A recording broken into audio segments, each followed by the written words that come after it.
souls are tied in, no longer silent. Break the chains and the walls of life. 2 minutes.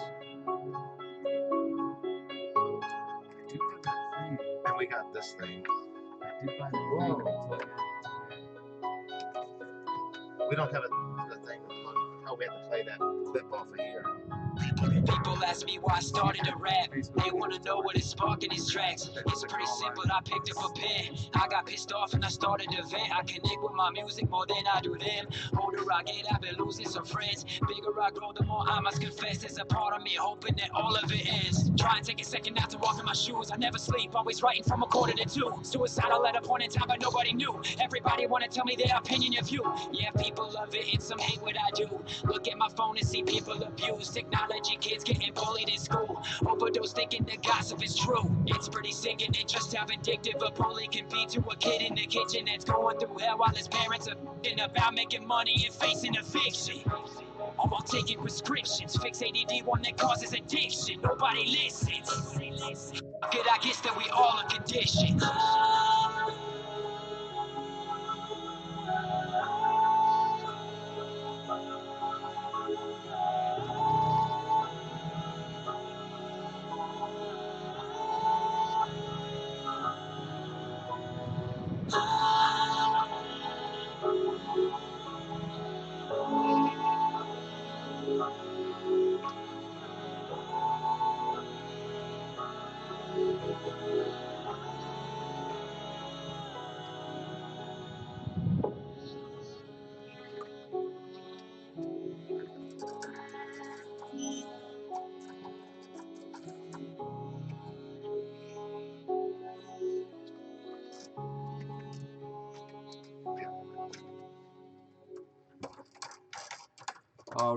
All right. Welcome back to Freethinker Radio on 90.1 KPFT Houston. My name is Derrick Burrows. I'm here with Micah. And who is that, Micah? You said we had That was Lucidius. Whoa, I'm loud. Oh, I don't even have headphones, and I know I'm loud. Yeah, that was Lucidius from Torn Between Pages, Volume 1, one that was sent to us here at 419 Lovett Street, Houston, Texas, KPFT. And we got other music we're going to get into today. Dinola. I think we're going to play some Ghost Ship Ritual. I've been thinking about them and haven't played them in a minute, so I know we've got a lot of other stuff.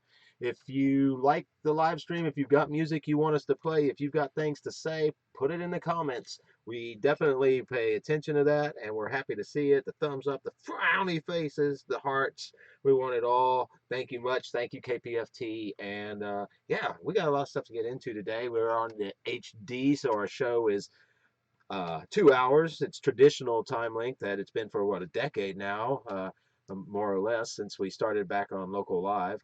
And we are also on FM each Friday. I want to make sure we keep shouting that out. But today you can call us at 713-526-8737 if you want to get into discussion about anything that we're talking about. Are there phone calls actually going out over the live stream? Did we master that? I think so. Yeah. So again, if you want to call in 713-526-8737, whether you're watching, listening. Again, I'm just going to repeat. We are live on Periscope at the Conscious Resistance, Facebook at Freethinker Radio, Facebook at the Houston Freethinkers, D-Live at the Conscious Resistance, and on YouTube at the Conscious Resistance. So we're trying out, same time. We're trying out some new things. So if you're listening, hopefully you can hear us great through, of course, KPFT. And if you're watching and listening, hopefully at least the audio works. I think the video might be a little choppy, but we're going to do the best we can as we kind of expand our efforts to reach more people. And yeah, we're trying a new tool that allows us to live stream multiple places at once, and it's pretty cool. But yeah, we got a lot to cover today. Look, it's got the little chat thing in the video. How cool is that? Yeah, I can't see any of it, but maybe if I blew it up I could.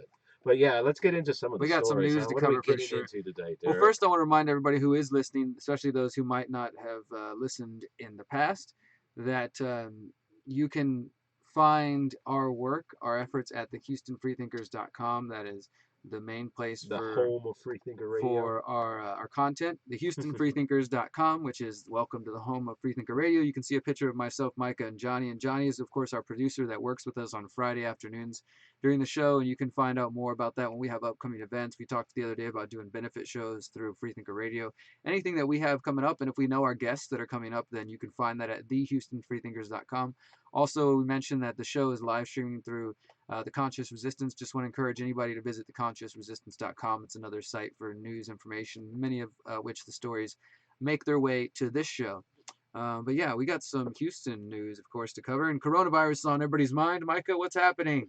Oh, you're right. Coronavirus is on everybody's mind, and I guess even Houston is thinking about it. Houstonians have a call center they've set up to deal with the coronavirus. I imagine this is going on throughout the country. All kinds of cities probably have their call centers and department staff and a way to obtain information about the disease and get questions answered, stuff like that. Houston Health Department will open this call center today. And the number, if you do want that, is 832-393-4220. And there you can speak to, allegedly, department staff. You can talk to a person there. If you want that number now that you get a real person, it's 832-393-4220. If you don't get a person, let us know. And obtain information about the disease and get questions answered. The call center will open weekdays from 9 to 7. That's a lot of hours. And Saturdays from 9 to 3. It will return voice messages left after hours and following day on a first come first served basis. And they say we're getting bombarded with a huge amount of information about the virus, and some people may find certain details confusing or even worrisome. I don't know what to think about that. This doctor said it. Do you find the details confusing or worrisome that you've heard about the virus itself, Derrick? I mean, I wonder what he really means about that. Yeah, I mean, I think that honestly, I do think that there is some confusing information going on. I don't necessarily know, like, if we mean like from the city itself, but as far as what people are looking for online and finding online, yeah, it's rough out there trying to figure out what the heck is going on, and that's the sort of the message I've gotten from a lot of folks who've reached out to me and said, "Hey, what's this story about, or what's this whole thing about, or should I be worried about the coronavirus? Should I be worried about this or that?" And really trying to figure out just like what the heck is going on, and it says this system will be providing guidance about the virus to close contacts and monitoring them for the development of symptoms. Counties surrounding Houston have reported 10 cases. And I think what worries me most, and it seems like increasingly is worrying people, what's going to be the result of a lot of I don't want to say hype, and well, I mean, I'll call it hype, because whether it's real or fake, imagined, whatever, or it's worse or not as bad, it's still hype, right? So, but I think there are folks who are really concerned about the measures that are going to come as a result of this, and we talked about this on Friday, so excuse the repeating of information for those who listen both Friday and Monday, but we talked about how the World Health Organization keeps making recommendations saying that China's aggressive containment measures are almost necessary in order to stem the spread of coronavirus. And now Italy locked down the northern part of the country, 16 million people, and they're doing self quarantines. In California, just earlier today, the mayor of New York put out a statement saying he was considering quarantining the whole city of New York. I mean, this is what worries me. Universities cancel classes. Yeah, so you get to the point of like classes being canceled, people, changing their life. Southwest is canceled. Which I get, like major events, like, and of course we've talked about this. The economy is going to be affected by all of this, of course, just different ways. And there's talk of, did Donald Trump come into contact with people associated with coronavirus? All the world's leaders. Yeah, me and Michael were talking about this. We had an idea beforehand. It seems like the only way to safely run the world and to run a quarantine with a global pandemic like this is to quarantine all of the world leaders, the politicians from the various nations, because that guy from CPAC and they're all traveling together, they're traveling internationally. It just makes sense that we should quarantine all the politicians, and maybe that'll stop. I don't know if it'll stop the spread. The responsible ones will self-quarantine. It'll probably stop a lot of our problems. So, talking about problem, reaction, solution, I think we should take an opportunity. You never want to let a good opportunity go to waste, right? So we don't want to waste this opportunity to quarantine as many of the elected leaders and politicians as possible for the safety of humanity. We want to commend those that self-quarantine. definitely. I'm just saying. Those are the true Might want to leaders. consider it. Again, you're listening to Freethinker Radio or watching Freethinker Radio. We're live streaming on multiple platforms today. Check us out on YouTube, Facebook, Float, D Live, Periscope, and of course here on the HD2 dial of Freethinker Radio, 90.1 KPFT Houston. But yeah, the cases for those who are listening from outside Houston, we are starting to get reports. I think it's at 6, maybe 11, somewhere in that range of cases in the Houston area, and that's not even like Houston proper. There's some Fort Bend County, Cypress area. So the general area, and then the students at Rice University quarantining themselves and classes being canceled. But honestly, when I go out, I don't see panic, and I don't know. I was talking this to another buddy. I don't know if that's supposed to make me feel better or worse that people aren't, quote unquote, panicking. Like, does that mean they're not taking it as seriously? Does it maybe they should? What do you think about certain aspects of this? You know how you have like, and I don't want to say a crazy friend, but you have people that like to run with all their sort of like end of the world apocalyptic scenarios, right? And so each thing, SARS, MERS, all these different things are those. But I think about certain aspects of those, like being prepared and knowing what you would do, like that. I don't think you have to spend a lot of time on that, right? You just try to have food like you would, like maybe in a hurricane. Maybe we should all have more food. When we're talking before about, discussions about empowerment, maybe having a little bit more reserve of, food and money, stuff like that is good for all of us. If everybody has that in general. Not so. I was kind of curious about aspects of the coronavirus, and they had people on YouTube fighting over toilet paper and all these sort of crazy things that they always have, like Black Friday almost. I think it's definitely so. Again, just like you're saying, it's good to be prepared regardless, right? I mean, we live in Houston. There's hurricanes. There's all sorts of Exactly. different things that could happen, and there's a lot of people who are underprepared for all sorts of life situations because they're dependent on the government, or they think the grocery store is always going to be there to take care of them, whatever the situation may be. I actually am working on a video for the concept that I call freedom cells, which is basically like, let's just say your local neighborhood tribe, right? Your mutual aid group, your community group that comes together and y'all work on various causes and issues together. And I'm putting together one just called Freedom Cells Pandemic, and just ideas on, well, what would you want to do with a close group of people to be prepared for a situation like this, for both like preventing getting sick, thinking about that, but also like, okay, in the event of a pandemic response from the government is we're locking the whole city down, well, perhaps you and your family decide you don't want to be locked down in the city of Houston, so you want to get out of the city limits or Why something wouldn't you like want that. to be locked down?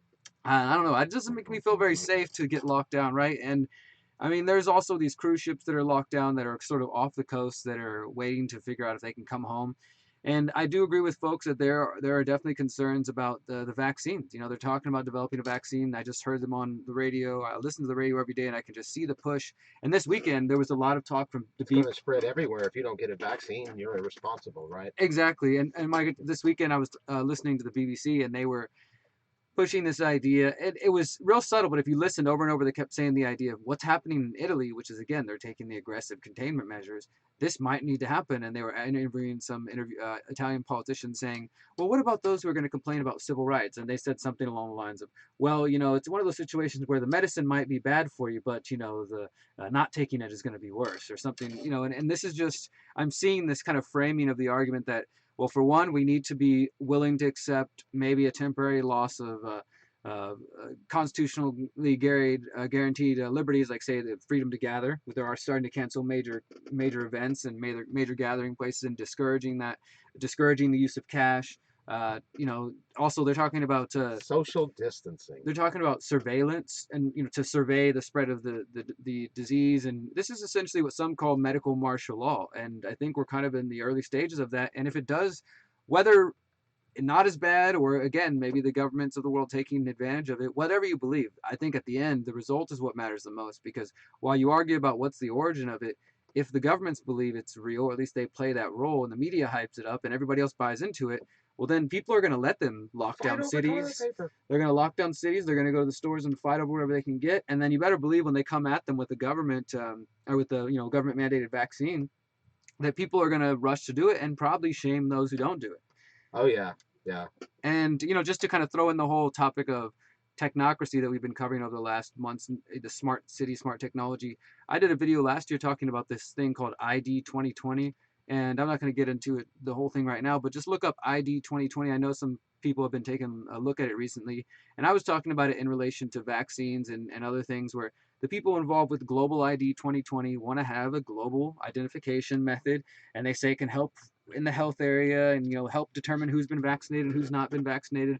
And these ideas are being pushed more and more, and I think that when you combine that with the whole social credit, all this stuff like interconnected, is like, oh well, you Can haven't you been run faster? vaccinated, you can't come into our community, or hey, you can't ride the bus anymore, things of that sort, or you're quarantined until you submit. I don't know, man. There's just lots of scary ideas that I worry about, that I see people. But then at the same time, right, because I do want to say, anybody who's on Telegram, there's a really awesome Telegram channel that my friends at the Mind Unleashed put together. It's just called COVID-19 Report. There's about 145 people in there, and all they do is just all day post news from around the world about this.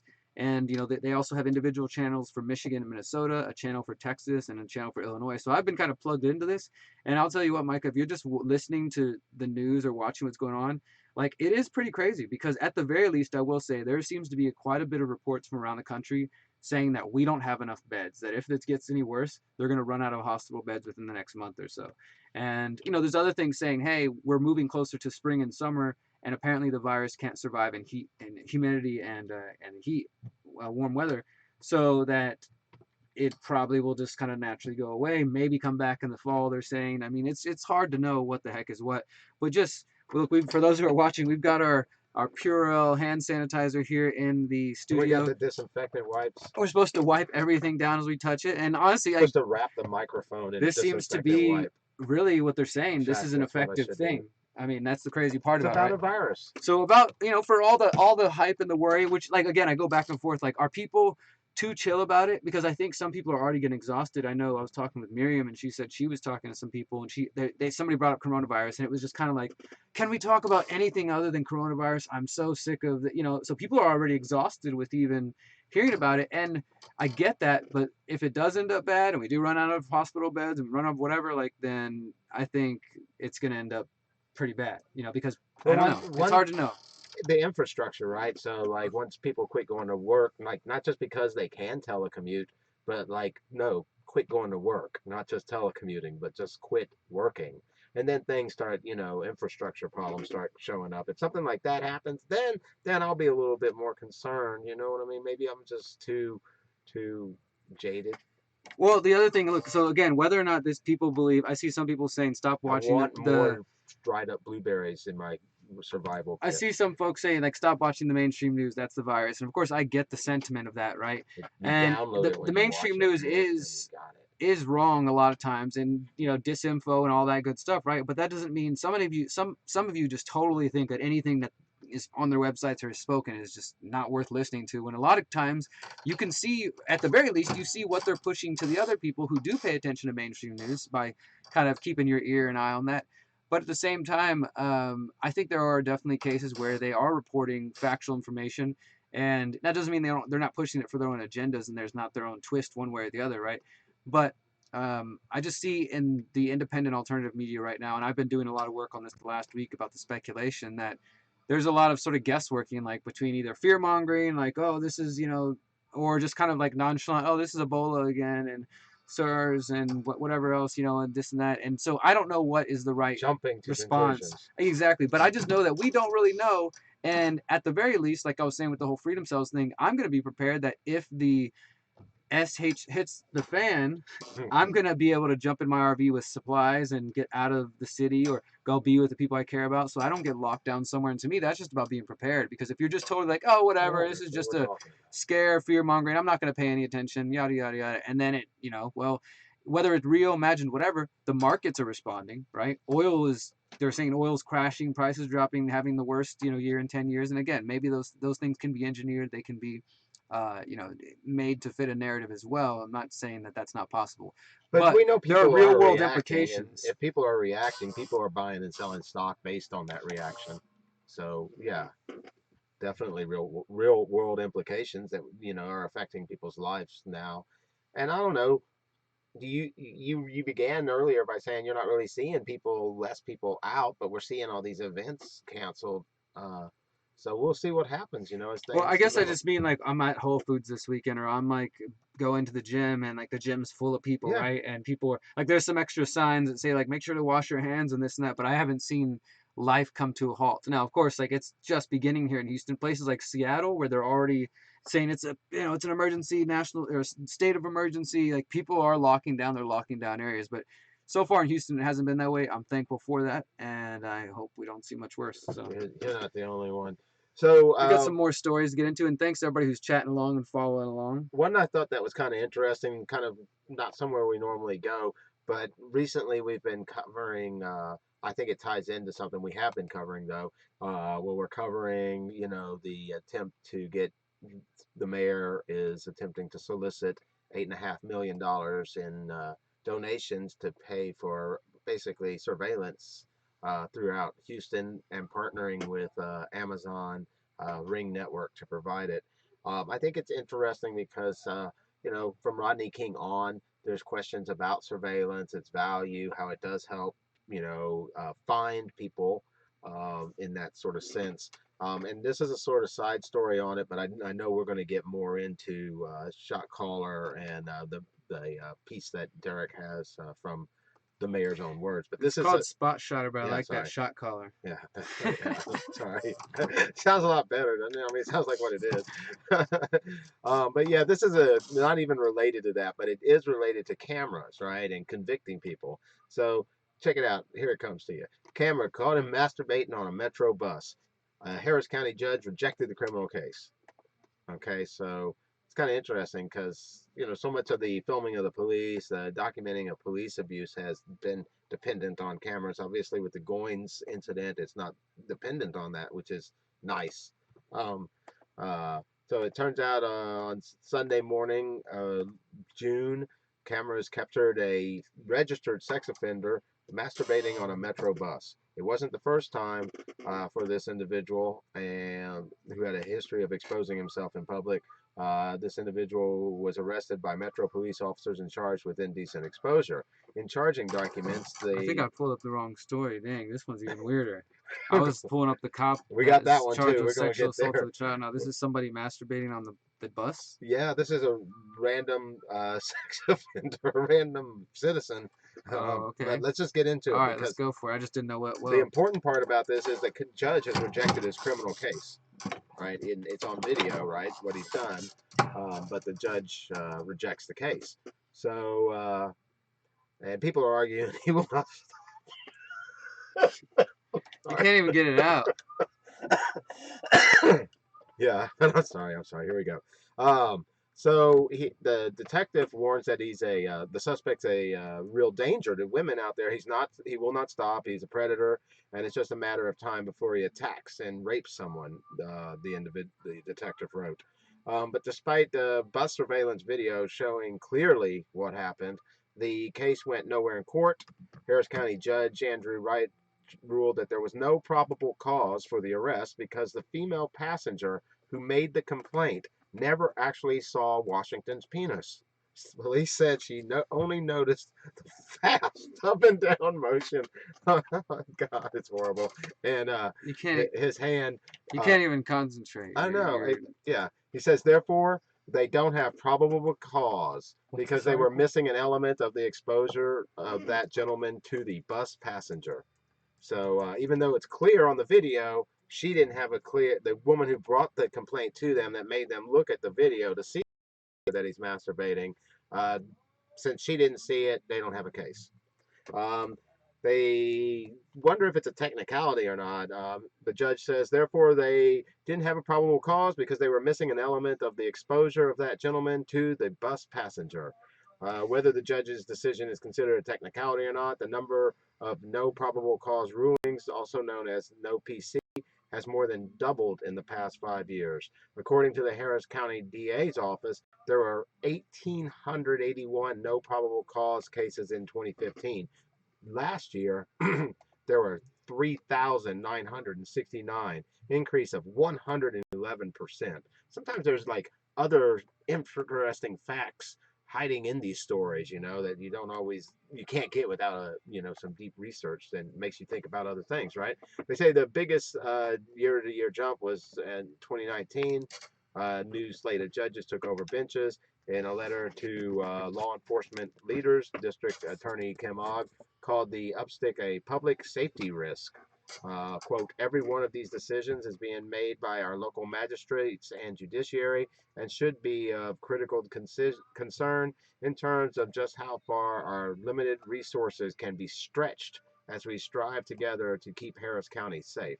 Ogg offered possible reasons in her letter to the letter for the surge in no probable cause rulings. In some case, the summary of acts provided by law enforcement did not contain enough detail or sufficiency for each element of the crime filed. In others, Ogg, yeah, Ogg said, judges I'm and laughing at one of the YouTube comments. I don't mean to interrupt you, but yeah. somebody said, and then of course they're being facetious, but says, "Can a guy pleasure himself on a public bus anymore?" No, what's the world coming to? Ogg said judges and magistrates who had increasingly No offense to anybody who was traumatized by this man masturbating in public. I guess the witness didn't see enough for there to be a case, is what they're arguing. Houston Police Chief Art Acevedo went even further in his criticism. The majority of the time, I'm sorry, the majority of the time, I believe it's activist judges that are putting their own views in terms of justice, and it's more centered on coddling criminals, Acevedo said. It's something that is a growing problem. It's a growing challenge. I think that's interesting. He says this about activist judges because I see Acevedo out making lots of political stands, you know, in public eye. I would imagine that even he would direct the police force, you know, semi accordingly, right? Ah, goodness. But yeah, it gets deeper. They talk about some other cases where similar, I guess you could call them the no probable cause cases. Um, So, I mean, what are they saying though? That this is a problem, like not just the guy masturbating, but they're saying that like the people getting off with these kind of cases, like not getting Yeah, off. I don't Tim mean, Ogg and others are saying, no pun intended, yeah.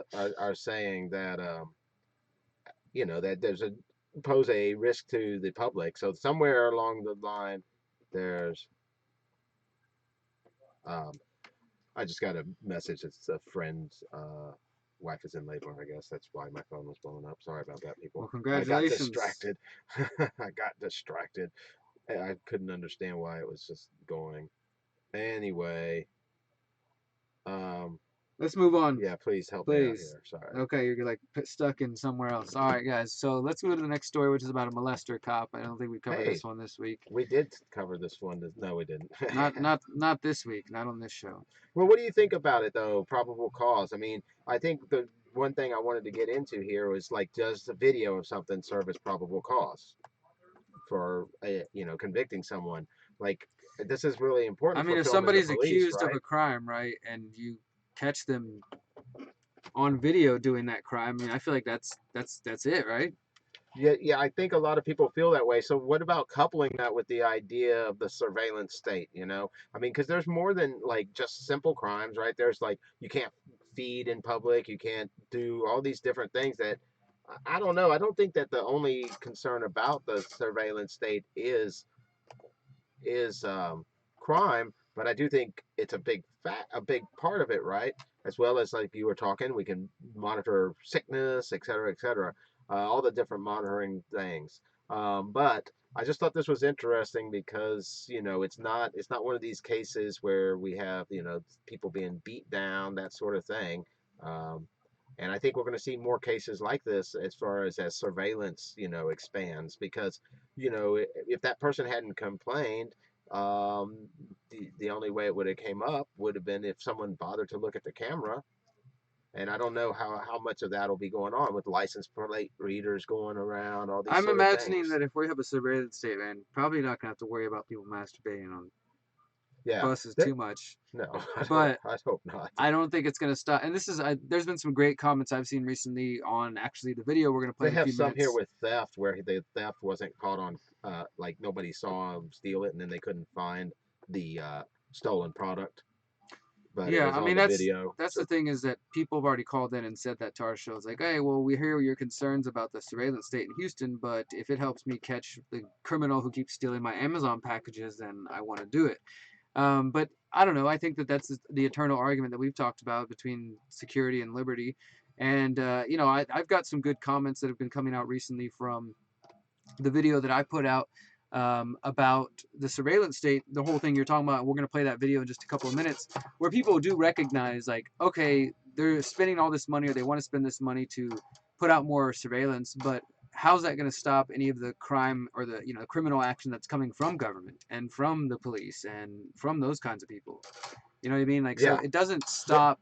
It well, doesn't stop the criminals that are in power. case in point, the Tuttle's raid, they didn't wear body cameras, right? I mean, it was a messed up setup raid, right? And they didn't wear body cameras. Why? Because that might have revealed something that was going on with it. It doesn't even have to be far in power, right?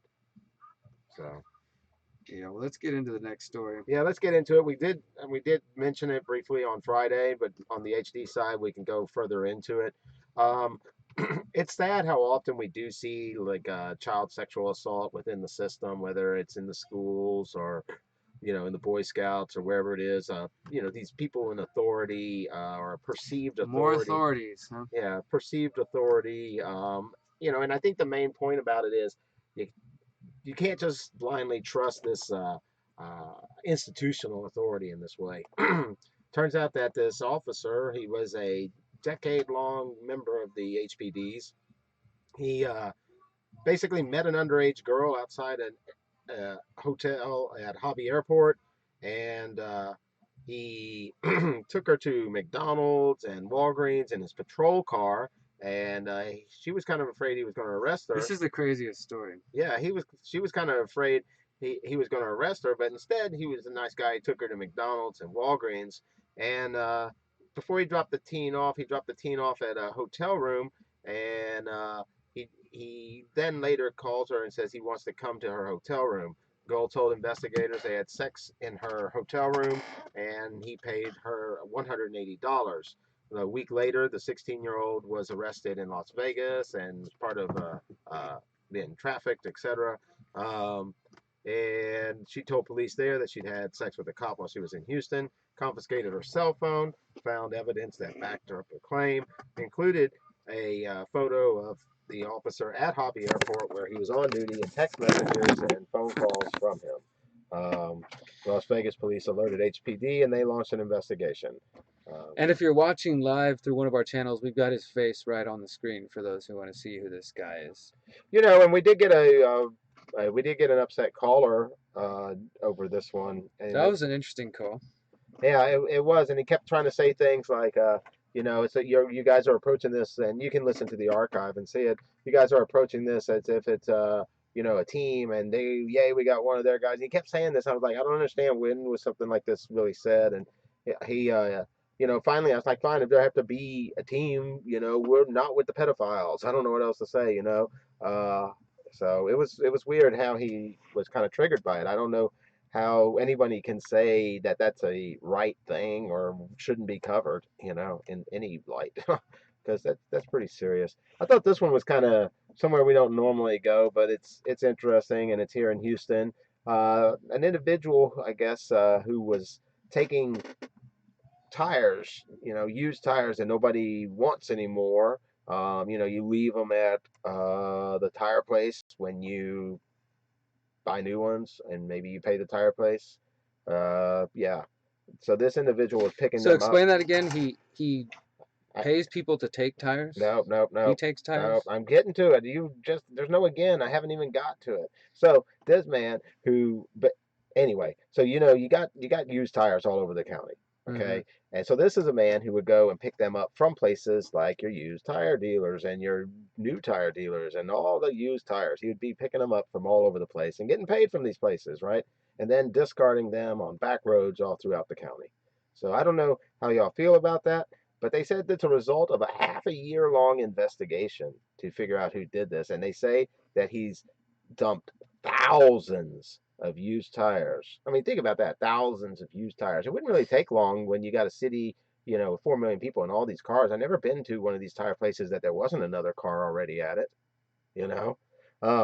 So I mean, you know, we all have to deal with these used tires in some ways, and we've seen where the state charges you a fee now, etc. But it seems like some of the people who are in the system, in a way, to deal with these things, um, it's just, you know, put them out in off-road ditches. So I'm thankful for the people out there that are picking up the stuff out of ditches, but it's kind of messed up because oftentimes what is out there, if it's not individuals just cleaning it up because they want to, or environmentalists or whatever, it's the county, right? I'm still not getting the title of this story. Like the way they wrote this, man who arranged illegal dumping of thousands of used tires across Houston Was arrested. arrested for illegal dumping. He arranged it? Yep, pretty much. And I guess they caught him doing it. Like, you know, he probably go tell his employees to go get rid of these, go get rid of these. So he paid people to go pick up tires from Let's get mechanic into it a shops little and bit throw more. them away. Well, that's what I was Yeah. waiting for. I don't know what you're going on about that. I was trying to get to that. I'm like, what is this guy arrested for? I'm just trying to figure it out. But I see it now. He's paying people to pick up tires. So he's like a master criminal. I mean, Pretty much, he's the alleged leader of an He's the illegal leader. dumping operation in which thousands of used tires tire were dump- discarded in Houston. A tire in dumping gang. Sugarland. Yep, that's their operation. He was 59, charged with felony illegal dumping. You know, like something you might think Exxon Valdez would be charged with, right? 6-month investigation by the precinct's Environmental Crimes Division. It's good to know there's an Environmental Crimes Division, huh? Especially when things are blown up and down on the south side. Investigators said his scheme involved paying others to pick up tires from local mechanics before discarding the tires on various back roads. In several cases, constables said the suspect stole keys for U-Hauls. What? I'm interested though for some of the listeners and the viewers' thoughts on this because okay, obviously I think that we can generally say like, yeah, you shouldn't just be dumping your tires and waste on somebody else's property, right? But in a more free society, let's say, I mean, not even a completely free society, right? Would this be a crime? Like, And there's huge pictures. Did you put the pictures of? I'm putting them on, but you know, Yeah. what would that be a crime? Like paying people to throw away tire? I mean, I guess if it's somebody's property, you're just dumping stuff on their property, right? Like. That's not cool. Property, yeah, property damage, vandalism. Also, it's an environmental crime, right? I mean, if we want to, I mean, it's hard to say, right? Because first off, there's the crimes that they say are crimes, right? Like Patriot Act crimes, all these things they say are crimes, and then there's things that seem kind of criminal. Like, do you want, who, I don't know, do you want people dumping their tires out of the back of a truck on your property? It's hard to know. We're showing the video of the arrest on screen right now for those who are watching on Facebook, YouTube, Periscope, and DLive, and wherever else it's working. But yeah, I think, again, if you want to call in and share your thoughts on this. But it is one of those ones, like, how do we deal with it in a free society? What would you do, you know, if someone's dumping tires? Is that a crime to you? 713-526-8737. Of course, we read your comments online, but if you want to call in, we love hearing the callers, hearing your voices. Yeah, like Micah said. Is it a felony? Is this do you consider this a crime, dumping tires on other people's properties? And if not, why not? And if so, what do you think? How do we prevent this without, like, because what I'm looking at. I don't think any of us want it, though, right? What I'm looking at, if you're watching on screen, you're looking at, like, you know, armed guys in cop uniforms. Getting paid. Arresting an older guy and kind of bringing him to the car. It's peaceful, I guess, right? But He this was is getting paid. one group of people arresting another guy because he's the ringleader of a group of people who go out and dump tires, and he pays people to do that, thousands of them.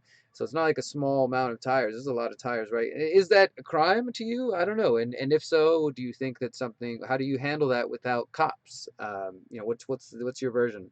Don't mess with Texas. Littering is a crime. And throwing your tire out on the highway, that's something that they will tell you is a crime. Now, should it be a crime? That's another question, right? 713-526-8737. You're listening to Freethinker Radio on 90.1 KPFT Houston, or you're watching Freethinker Radio. Of course, we're here every Monday from 4 to 6 p.m. We have this show where we get a little deeper. We take our time. We have 2 hours on Friday's show, which is at 3 o'clock p.m. Central on the FM dial.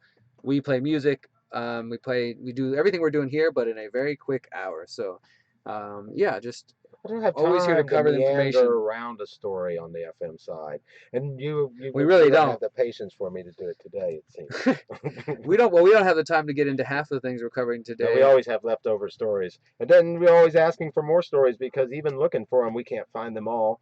And we're always asking for more music as well. What about this one? You want to cover this one and go to a music break, or Yeah, we got that one, and then I want to do the surveillance one, but we can do that after, during the music break, whatever we want. We got it. We're nearing the end of the first hour, and I'm still showing, for those who are watching, we're still showing you the video on screen of this whole tire dumping operation. But we're gonna jump from that one to our well, next story. maybe we should just stick with it a little bit because think about it. We had the Mad Jacker on the bus, and then we had We got some weird crimes we going had on around the Houston. tires that was caught on surveillance, right? They even showed pictures of these people dumping them out of the back of trucks. So now we have this other aspect, like we were talking about, shot caller. Nope, that's not Spot a shotter. spot shotter. Shot spotter. Shot spotter. I was saying it Spots the backwards too. shots. Shot spotter. And the other aspects of the solicitation of $8.5 million for a public-private partnership with Ring to help prevent crime. So Yeah. I think we should just go ahead with the flow and get into the surveillance one. Okay, you want to do the ring thing first? Yeah, because Okay, cool. Well, so I'll read a couple of comments on the tire dumping one before we move on. These are coming from YouTube, and of course, if you're watching on other platforms, we'll try to check out your comments as well. Somebody says, yes, it's an effing crime. Somebody says, dumping garbage anywhere should be a crime, free society or not. Yes, littering is illegal. That's the definition of a conspiracy. 2 or more people. So there's a lot of people who think that this is definitely a bad thing, which I would agree with. But the question is more about how do you handle this in a free society. For those who are listening who already think we're in a free society, we tend to disagree, and we want to know how we can get more free and move away from systems of violence. And so since we mostly don't want people throwing tires out, and we don't like calling the cops. Yeah, what can you do in these situations? Do you go to them and then what? They're just going to go down the street to the next lot, right? So somebody says, Rika said they should just make him go clean up his mess. Now that's a good one. Make them go clean up their messes. Yeah, that's a good one. I like that one. I mean, if we're going to have authorities or whatever you want to call them who walk around with guns and handcuffs to stop murderers, rapists, and I guess we want to expand it to litter bugs, then yeah, maybe cleaning up their mess it's fair justice on that. Well, and also, what if the city started working at creating, or even if it was voluntarily done, that'd be better, right? Decentralized. People come up with, say, let's start building earth ships in Houston. And for those who've heard of earth ships, it's an alternative building method that was popularized in Taos, New Mexico, that involves taking old tires and packing them full of material. And basically, it can be a very useful building material to build more economical and some would say environmentally friendly homes. So I don't know, there's other ideas, right? What if all right, you went and dumped the tires, well now you're gonna have to clean them up and you're gonna help build an earth ship that's gonna be like pay it forward, like yeah, exactly. So you like kind of like a fine, but maybe just a fine of like time or an example, or write us a song about why you don't litter anymore. But yeah, for sure, I think it's pretty interesting. I love the dialogue that the video platforms are you might enjoy this one. Thoughts. Amon says, stop selling crack to make a legit living. Then that got arrested for my job of throwing used tires on other people's property. Back to crack, I guess. At least the audience has a sense of humor, and that one was funny. All right, we're going to go ahead to surveillance, right? So yeah, what you're about to hear right now, and those of you who've been following, you probably heard this once or twice already. It's about 7 minutes here. It's going to be clips of the press conference, which Micah first told us about last Friday on Freethinker Radio, not a couple days ago, but the week before. And I think we mentioned this on Monday regarding the mayor and the police chief asking the private sector to fund $8.5 million to build more, what they call technological advancements. They mentioned they need more, what do you say, eyes on the street? Yeah, he says that several times. You're going to hear this. And he basically was saying that they've already in January announced a new partnership between the city and Amazon's Ring company. Is he a Ring champion? Through an app that they call Neighbors. He might be. He's a 5G smart grid champion. So they've already announced that, and now they're saying they want to continue to expand their deal with Amazon. They talked about Shot Spotter, which is the device that can hear gunshots, but it's also listening all the time. So we're going to play you the press conference, and I just focused on the clips that actually focus on surveillance, and then what you'll hear after that is me speaking to City Council, trying to bring these concerns to their awareness, and you're going to also hear after that complete silence as they ignore me for the 100th time. Silence. All right, we'll be right back. Radio silence. Stay tuned. All right. We're gonna actually have to, if we want them to hear it too. I need we don't have to. 1 second, guys. We need the technology. I totally forgot. I was like, wait, the people on the radio need to hear this too. We have no technology. All right, well, they might not be able to hear it unless you want to play it on your computer over there. Or that speaker thing there. Oh, they won't hear it on the radio then. Nope. Oh, we have to play it though. You got to We'll play it figure over there. out. Well, you want to go to song real quick? Maybe we'll just take a song break. We'll All go right, with Jeremy technical Carswell. difficulties.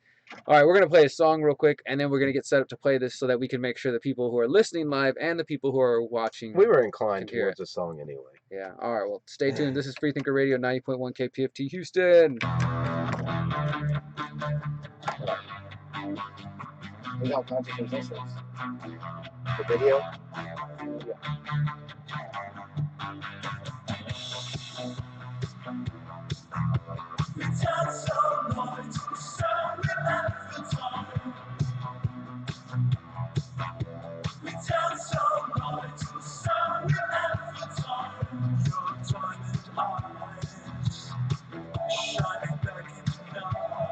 Let me get out of the way.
Seconds, 11 seconds.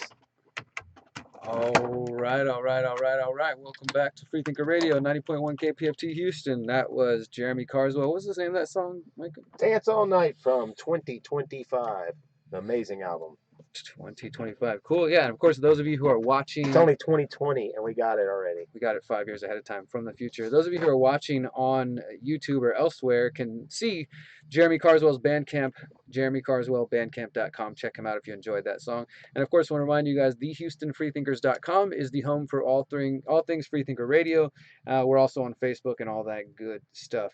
And today we're live streaming on multiple platforms. I apologize if the stream's not the strongest. we're just getting this all together, guys. We're just trying to make the show more interactive, and it doesn't always go perfectly.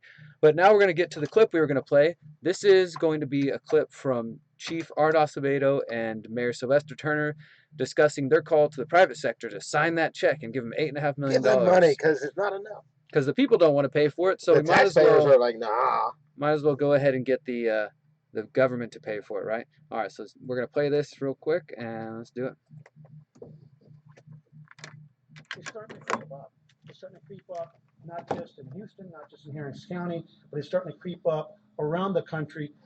Today, I'm announcing the allocation of an additional $1.5 million for officers overtime to target violent crime throughout the city of Houston for a 6-month period. I have asked Chief Acevedo to work on a proposal for technology enhancements to include an upgrade of the real-time crime center and smart cameras so that we can leverage much needed technology to be responsive to violent crime in the city.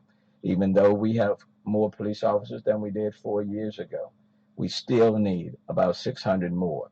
In the meantime, until that can take place, we need to supplement our men and women in blue who are on our streets with enhanced technology. Quite frankly, we need more eyes. And so I've asked Chief Acevedo and his team to put forth what it will take, a proposal for the technology enhancement. And the estimated cost of that is about $8.5 million. And I'm going to ask the private philanthropic community in our city to help to fund the technology enhancements. And quite frankly, we need those technology enhancements, and we need those right now. So the $8.5 million would go towards public safety camera system that will be spread out throughout the city, that will give a capability for our partners, both in the private sector and individual homeowners, to opt into this system. Will the police department will be able to real time have access to the cameras. It will give us the opportunity to actually capture video and hold it for up to about 40 hours. 5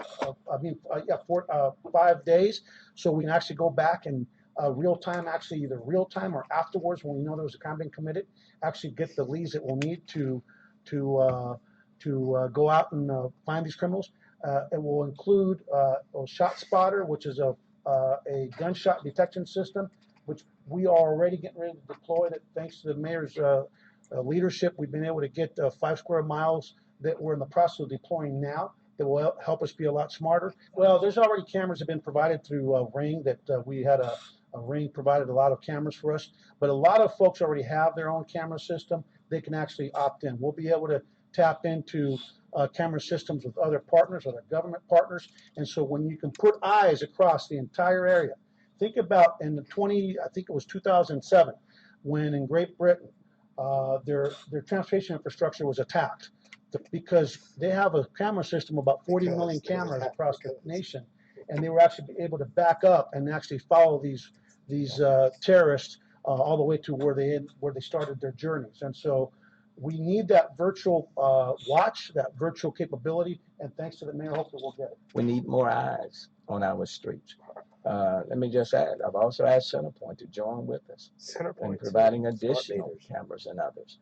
So the city needs to have the tools, the technology, in order to really get on top of it. To develop that smart city, we need those tools, and you can't do it without investing in technology. Well, ShotSpotter has agreed to give us a 1-year pilot that will cover 5 square mile area that we will be deploying in the south part of the city. And what that does is that when it hears the gunshots, it immediately zeroes it in, locates it, and quite frankly, sends us information on where it's at. We get immediate alerts, and our people, instead of going there blindly, it's coming. We're excited. I think that the mayor agitating, ShotSpotter, myself and my team here, the executive assistant chiefs, we're going to hopefully be able to show the value, and maybe it'll be the beginning of a system citywide or much more spread out. It's going to be in the south part of the city. We're not going to tell you specifically where, because that's tactical.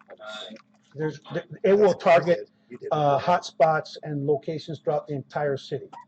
And so if you want to give a gift to the people of Houston that will be here and paying dividends long after you're gone, write that check. And I think that's what the mayor's talking about.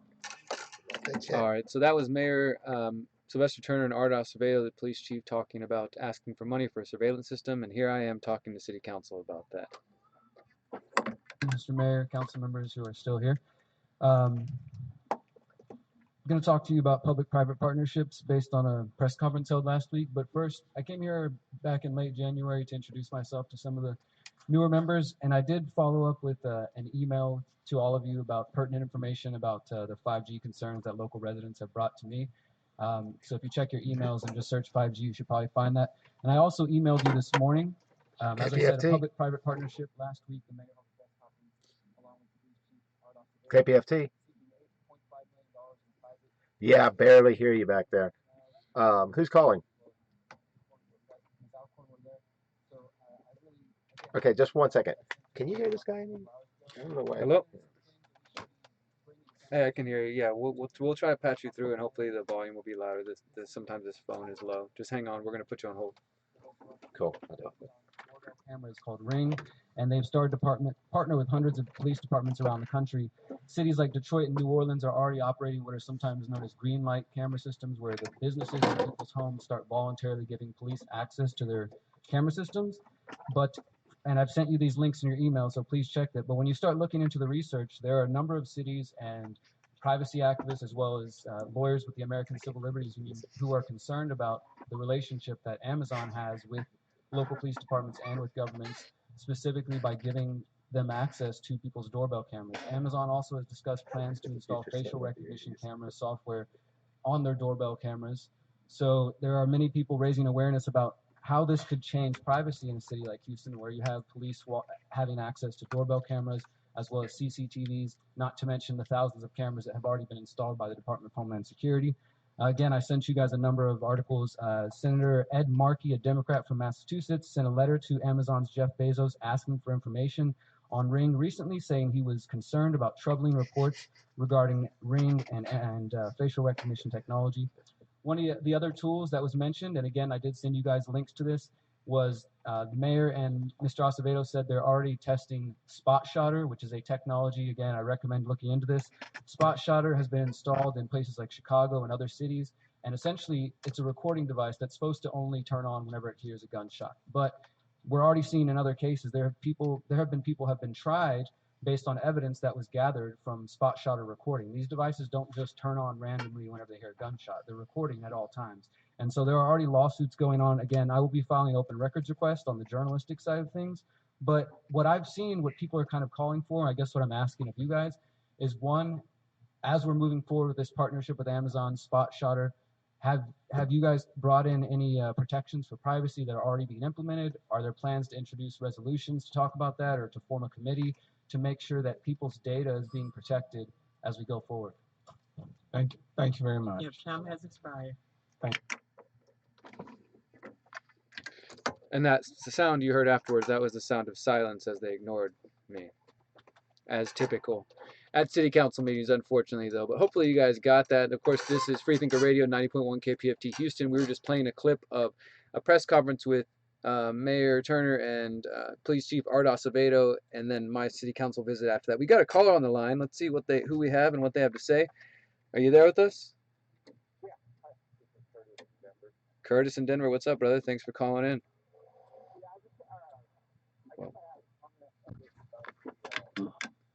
The tires and the guy masturbating on the bus. I just got put through a court process that was pretty disturbing, and somebody I was with had Percocets on them, but it was in my truck, but in her purse. And they tried to charge me with the same crimes, and I was facing like 30 years in prison for it, which eventually the case got dismissed. But the problem that I found was that really the power has all just been centralized into the law. Like, if the jury was to have convicted me, the judge really would have had no power as to, there was a minimum sentence of 10 years. So I guess what I'm saying is, I really think that the power really should be given to the jury, Can you hear me? Yeah, are you talking like jury nullification? Yeah, I guess I'm not sure, but like the jury, not even the judge really had power over, it's, it was really, if he's convicted, he gets this much time. There's no room for any thought, like, because, I've never hurt a fly in my life, and I'm facing 30 years in prison. Like, it was pretty, Yeah, I think going ahead and, it's probably safe to say that we should push to abolish mandatory minimum sentences. I mean, as far as their use in the drug war and in other cases like what you're describing, it's just a horrible system, and it's destroyed people's lives, and obviously, mess with people's lives in the ways you're describing, man. I think that's definitely, like, obviously that won't solve all of our problems, but it's just one of the many systemic abuses that are part of the system that we have. Well, yeah, it just seems like the people have no power in the process, regardless. Like with the guy masturbating on the bus. You're not allowed to really look at the case and say, has he actually hurt people in the past? Is he dangerous? And there's no room for people. There's no thought involved. It's, this is the law and this is what it is, and the jury has no decision, and even the judge doesn't have a decision. But I mean, like if the guy's masturbating on the bus and there's video evidence of it, and he is a dangerous person, I don't know. I think there should be room. I guess at the end of the day, I would consider myself an anarchist, though. But yeah, for sure. Well, what do you think about the whole tire situation? How would you handle that? I guess, in my opinion, if it hurts someone's person or property, it should be illegal. But it should be up to really the jury to decide, what the punishment was. Maybe they just look at the whole situation and a group of people actually, just the power in the people's hand, I guess is what I'm saying. Definitely. I understand what you're saying. And I do think that we've kind of stepped away from between what Derrick was talking about with the mandatory minimum sentences and the way they're tied into prescription almost for this violation, that violation, that there's no consideration of circumstances or degree or anything like that. And in the entire situation, we had a number of people. I think we would have had justice should the individual have been able to go and have his crew go pick up all the tires and maybe pick up a little bit more. Yeah. Just, and no matter how you look at it, like with the surveillance that the mayor was talking about, I mean, everywhere you look, they're just centralizing power, and the people are getting less and less power. And I guess that's the main reason I'm against it. Absolutely. We're right there with you, man. Well, we appreciate the call. Anything else you want to say? No, that's it. Thanks a lot. All right. Thank you. Thank you for calling in. And once again, guys, you're listening to Freethinker Radio on 90.1 KPFT Houston, or you're watching somewhere, and that's cool too. We appreciate that. And see, if you call in, you're on the show. And you get to be a part of the conversation. The number is 713-526-8737. We are based in Houston, but we get callers and listeners and viewers from all over the world, and we're thankful for that. And I want to play music from all over the world later. I got the Rose of the West. And we can take a music break. I mean, nice. We've been hitting the news a lot today, and I know I got a few more stories we'll cover afterwards. And but I think we finally got through the local stories in Houston. We got one more. Well, we got a Texas one. You want to do that one, and then we can just leave it. Let's hit a song, because that matters for the whole country. Well, that's what I'm saying. I think people elsewhere, because of what it's dealing with, are going to care about it as well. And we've just rights and amendments and stuff. The cool thing I want to say though is so the story we're going to cover after we come back from this song. I wake up this morning with a text message from a friend who lives in Philadelphia, who said, "Hey, I heard about this, and I wanted to pass the information along to you and other people I know in Texas because this relates to you, and I know that you've talked about this issue, and we've covered it here on this show plenty of times."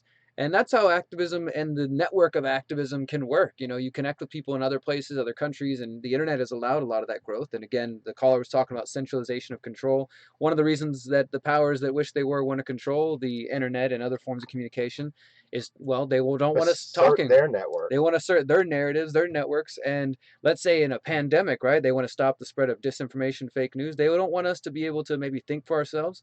But we got a call. We're going to go to that call on while we go to this song, and we'll come back with you. This is Freethinker Radio, 90.1 KPFT Houston. Who we got on the line, or what are we listening to, Micah? Rose of the West. Rose of the West. All right, stay tuned. We'll be right back. Peace.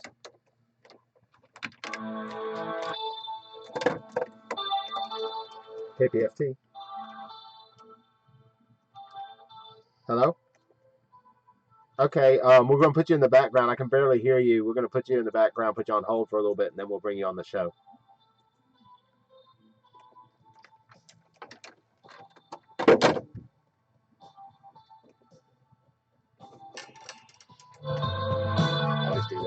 Disconnect. You get that dee-dee-dee-dee-dee.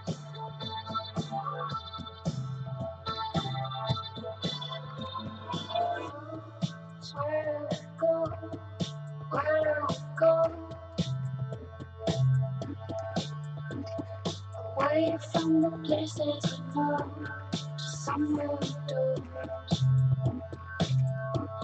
And if we make a wrong turn, if we take the long way, I swear it's okay. I swear it's okay.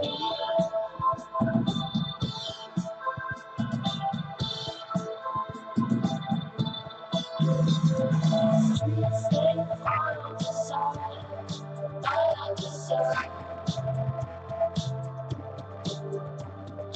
Roads from the places we know, let's go somewhere we don't.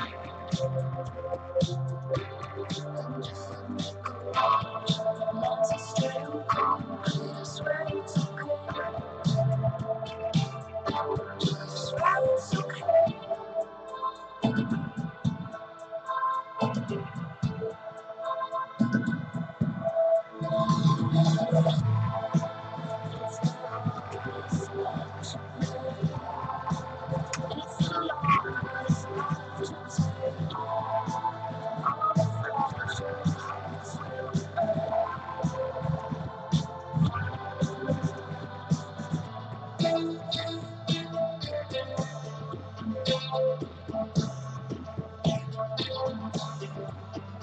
Miles and miles down the road, stuck in the dirt. Headphones.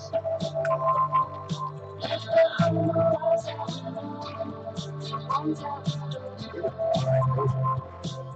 I guess we made a wrong turn, losing our direction. I swear it's okay. I swear it's okay.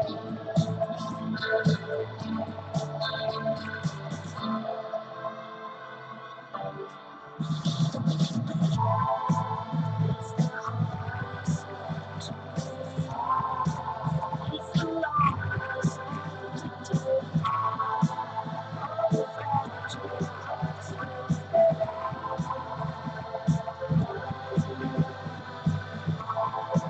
It's the hardest thing to do. It's the longest thing to do. All the fragile hearts will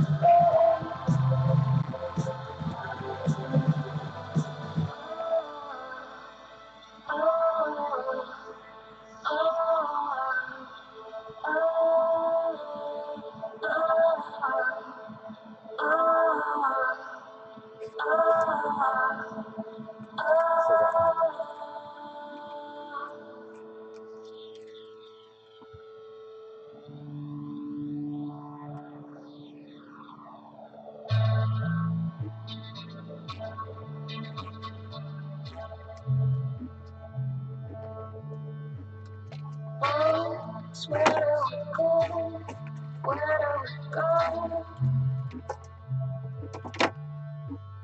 Away from the places we know, just somewhere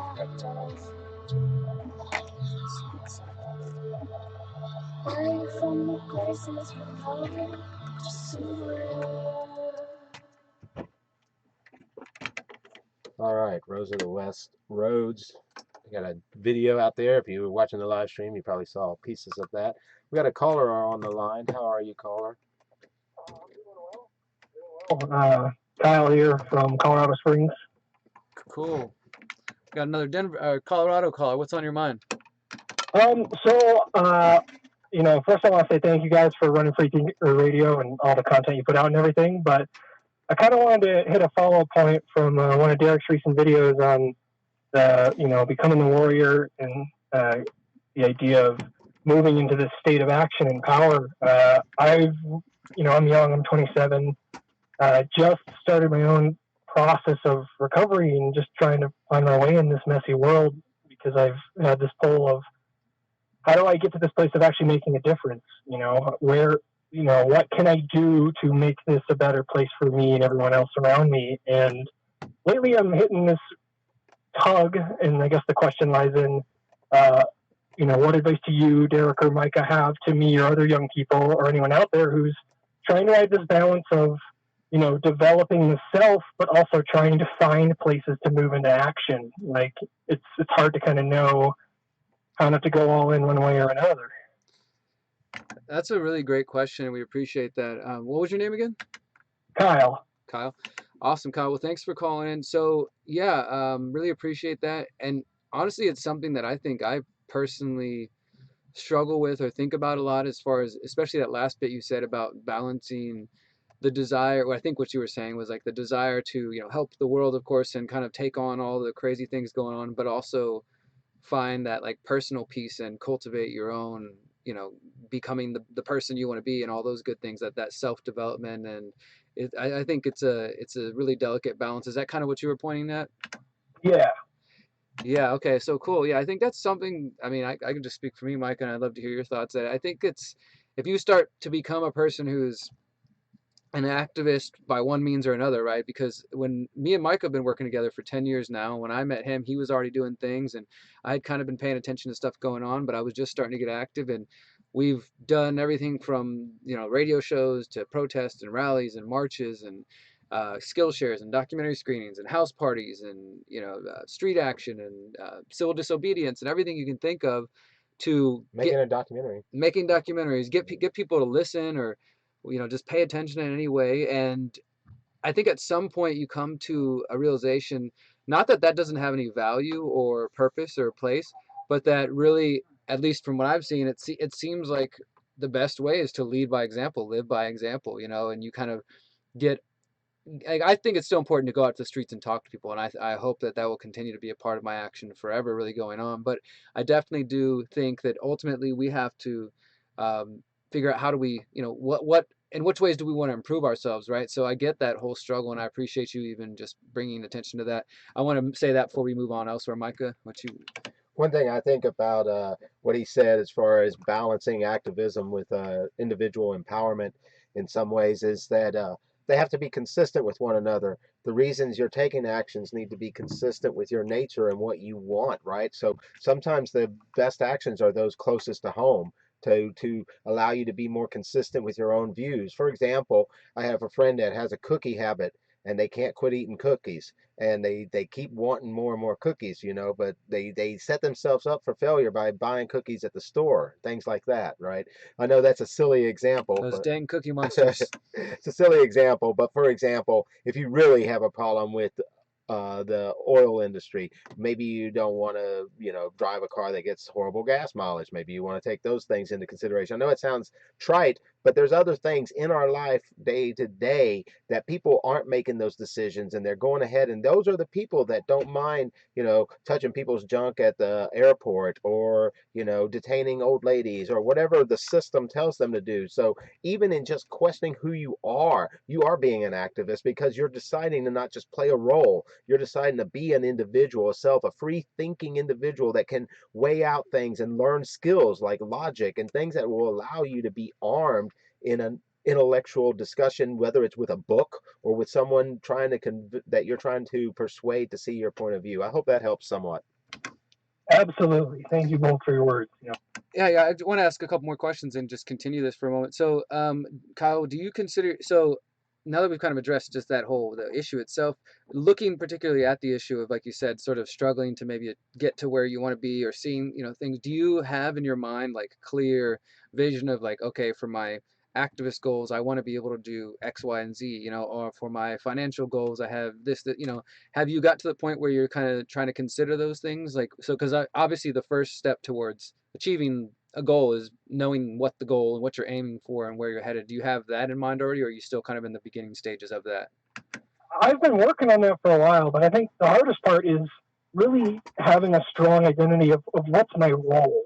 Maybe I've had inclinations, maybe it's this or that, or like almost working the fantasy of I really want my role to be this thing in this form of work, and like, oh, I just really want to do this, but still kind of feeling like I don't even know if that's for me. And that's been kind of the hardest question to find the answer to, is where is my role in all this? What really is the passion? What's the self-fueling fire that, like, where work isn't work, it's life, in the sense of not maybe like a 9 to 5, but like, I'm I'm satisfied, or I'm trying to think of the right word here. Maybe got something on the tip of your tongue. Uh, Fulfilled. What's bringing me that fulfillment? Where can I be that role in the world? And I got ideas about it, but I'm still not 100% there, and that's always felt like a hang up. I hear you, and I can understand. Everybody wants to have to do that thing, and sometimes for us, sometimes I'll say things on the air like credentials, things we've done or something.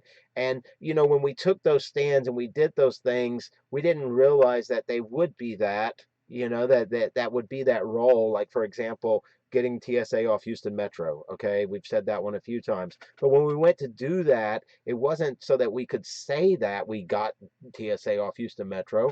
It was because we didn't like TSA on Houston Metro. We didn't believe the society we lived in, that you gave up your Fourth Amendment right just to ride public transportation. So my point on saying this is that these things for your role should be tied to yourself again and back to your nature. Things that bother you that are going on, things that affect you emotionally, passionately, that you think something could be done about. Put your mind to those things, and I think there you'll find what you're calling your role, what fits you, what you can do. And yeah, listen to your heart on that. I mean, it sounds strange, but listen to the things that make you upset, that it could be better. You still there? Okay, cool. Yeah, I just want to add to that before we let you go. Again, thank you again for the call. We appreciate it. I heard you say something earlier about you were saying along the lines of something that kind of whether it frees you from the 9 to 5 or what, but something that you're fulfilled, and that's obviously what you're aiming for.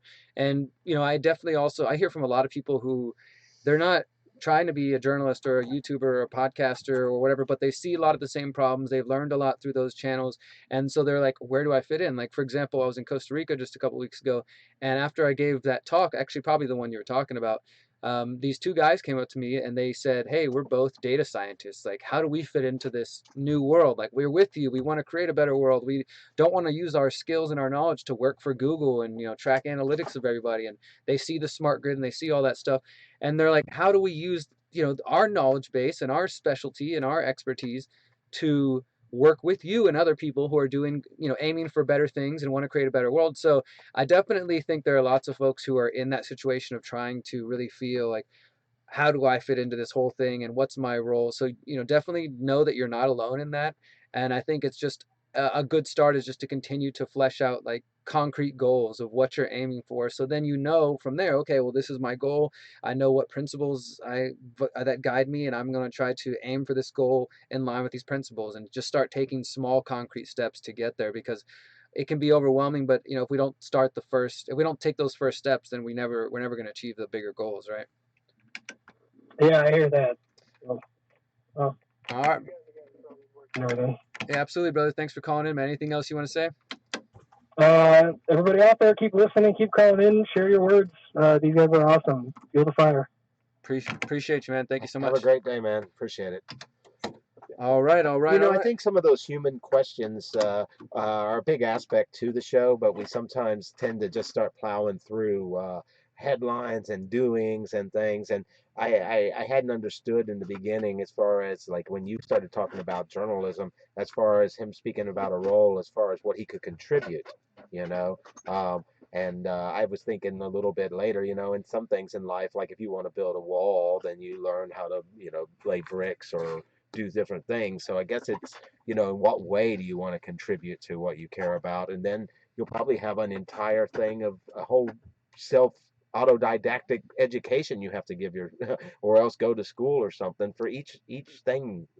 There's a whole skill set. Yeah, well, I'll meet all kinds of interesting people. I mean, think about the people who are, awake or whatever you want to say, questioning things, right? There's a lot of creative intelligent people who find themselves on this path of questioning government, questioning authority, looking for solutions. And they've watched all the big YouTube videos and documentaries. And after a while, you're like, all right, well, what are we going to do about it? And how do I fit into the whole thing? So I meet people who are not your traditional, like they're not somebody who lays bricks, right? Oh, well, hey, you're going to help us build the houses in the new community or the new world or whatever, right? They're like, I'm an artist. How do I fit into this? How can I use my medium or my skills to be a part of the movement, right? I guess you could say. And so I think that's definitely a common thing with people just trying to know what is the role you play. Some people are going to be the person who's very outspoken. Some people are good with computer skills. Other people are, want to go out in the streets and talk to people. Other people, the data scientists and what have you. And so, yeah, I appreciate that. I think maybe part of the dilemma is that each person in each of these roles or skill sets has to find a way to bring their skill set to the table, and obviously for the artist, it might be a little easier to, create artistic expression about a situation than for maybe a bricklayer to figure out what he can do to help people be more free.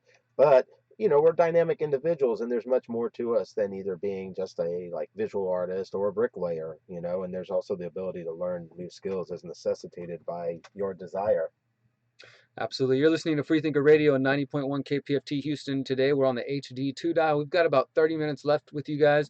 And of course, for those who might be new, we are here every Friday from 3 p.m. Central on the FM dial. We enjoy both sides, this side because we get to take more time, but the FM side is usually a little more, I guess you could say, busy because we're broadcasting on the FM side all around the entire city of Houston, plus the city of Galveston, southeast, and Huntsville, north of Houston. So we get a lot of random people who have no idea who Micah and I are, who They Freethinker just Radio happen to is. be in their car and They just turn into 90.1. They're like, I don't like what these guys are talking about. I got to call in and tell them about it. You got to get a vaccine. Your ability to not be vaccinated doesn't overwhelm my ability to be well. The vaccine set people off for sure. But Yeah. let's go ahead and get into this next Another story. thing that tends to set them off on the FM This side. one definitely gets people hot, one way or the other. So this one, this is a story I was mentioning earlier, was sent to me by a friend that just said, hey, you're down there in Texas. We want you to know about this story. And so we're talking about it. And it is regarding gun control in the state of Texas. So for those out there who might be concerned, one way or the other, I'm not going to decide for you. How guns are controlled. It's a hearing. We got a caller on the line. Wow, cool. you said gun control, and we'll take the call, and I'll introduce the story while Micah does that. So again, this is related to gun control. KPFT. In the state of Texas. Yeah, I'll put you in the background. Micah's going to put the caller in the background. Gun control related to the state of Texas. MOD. Oh, MOD. All right, MOD will hang on for a couple minutes while we get this one, because I want to make sure we get to this story because it's important and we need our callers to be aware of this. Texas Senate and House committees to hold public hearings on potential future gun control proposals. And the hearings are going to be in Austin and in Houston. Of course, for those who are listening outside of Texas, Austin is the capital of the state of Texas, and Houston is where we're at, major city. And it's that time of year, right, where the bills are going to get pushed through for the spring and for the summer and the fall. And as we've seen in Virginia and other states, there is an effort with many politicians, mostly Democrats, to push through gun control measures. And there is a voice for that in Houston, I will say, Micah, because there was the Parkland shooting in Florida, and there was the Santa Fe shooting in Texas. El Paso, Midland, Odessa. Yeah, there's definitely a similar effort to push through gun control measures. Now, look, I think that there's a healthy discussion that should be had when people, because always about control. Some people will just say, like, let's just gun control. I'm not having that conversation because it's just the government trying to come after me. And then the other people are like, oh, I'm not talking with you because you're a crazy conspiracy. There's definitely a healthy middle ground in there to say, hey, maybe crazy people who are literally have been found, mentally unstable shouldn't have access to guns, and then having a conversation about, but should we just be giving the government permission or the ability to do that?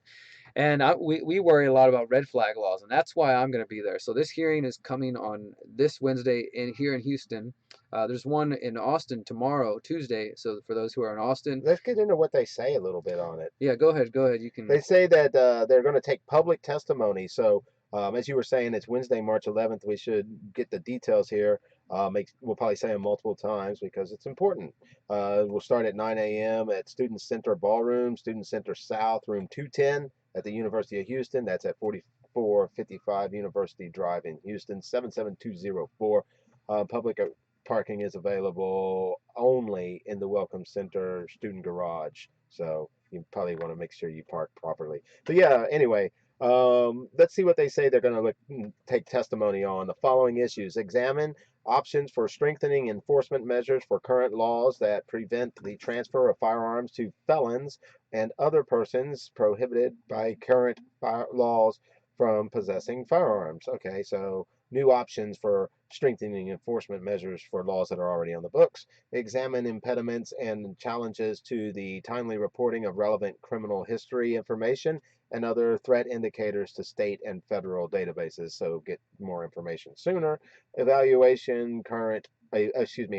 current protocols and extreme risk indicators used to identify potential threats and consider options for improving the dissemination of information between federal, state, and local entities and timely and appropriate intervention of mental health professionals. Now, one on here I'd like to just say one thing about real quick is this thing about strengthening the laws that are already on there. And, I think some of the times we need to, obviously we need to have the conversation, but if we haven't even had some of the conversation about the laws that are on there, like why can't a felon ever get their rights back if they were rehabilitated? I mean, it's not a personal concern of mine, but I've I think known it's people crazy. that were. I'm a felon and I can't own a gun legally. There's one of them. So with that being said, I think this is important to think about during this time. If they're going to have these public hearings in Austin and in Houston, if that's a concern, that's something that could be brought up as well.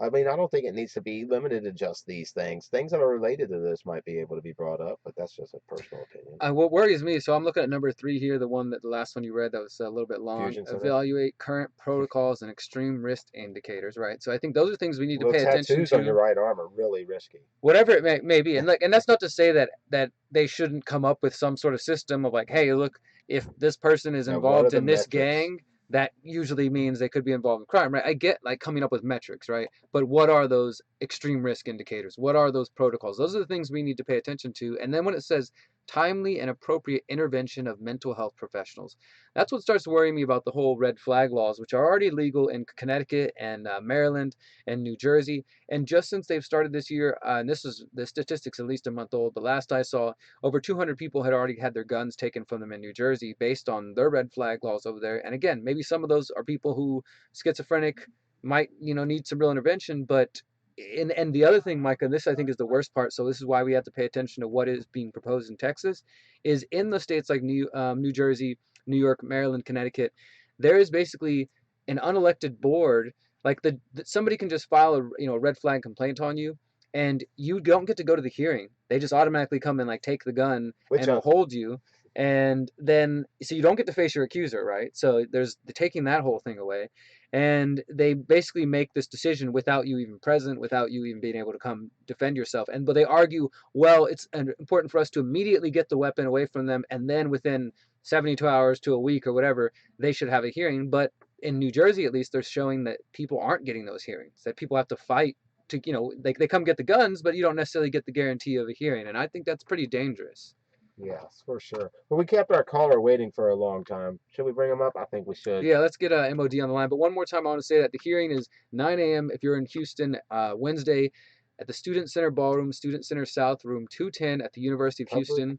We will be posting this on the Freethinker Radio Facebook page, and we'll post it on the HoustonFreethinkers.com, which is the home for Freethinker Radio. Testimony limited to 3 minutes per person. We have a calendar on the website, the HoustonFreethinkers.com, so I'll post this on there. And yeah, as Micah said, 3 minutes limited public testimony. If you want to call in there and submit written testimony, you have to bring it there and bring 15 copies. But I'm going to go there and at least listen, if not speak up. And if you're in Austin, same deal. There's a hearing on Tuesday at in the Capitol Extension, the state capitol, at room 36, committee room, Senate Finance Committee room 36. So yeah, we'll post this on our Facebook page so we can at least keep our eyes and ears on that. Now, what's up with MOD? What's going on, man? Hello. Hey, we didn't lose him. We kept you waiting for a while. Sorry about that, but glad you're here.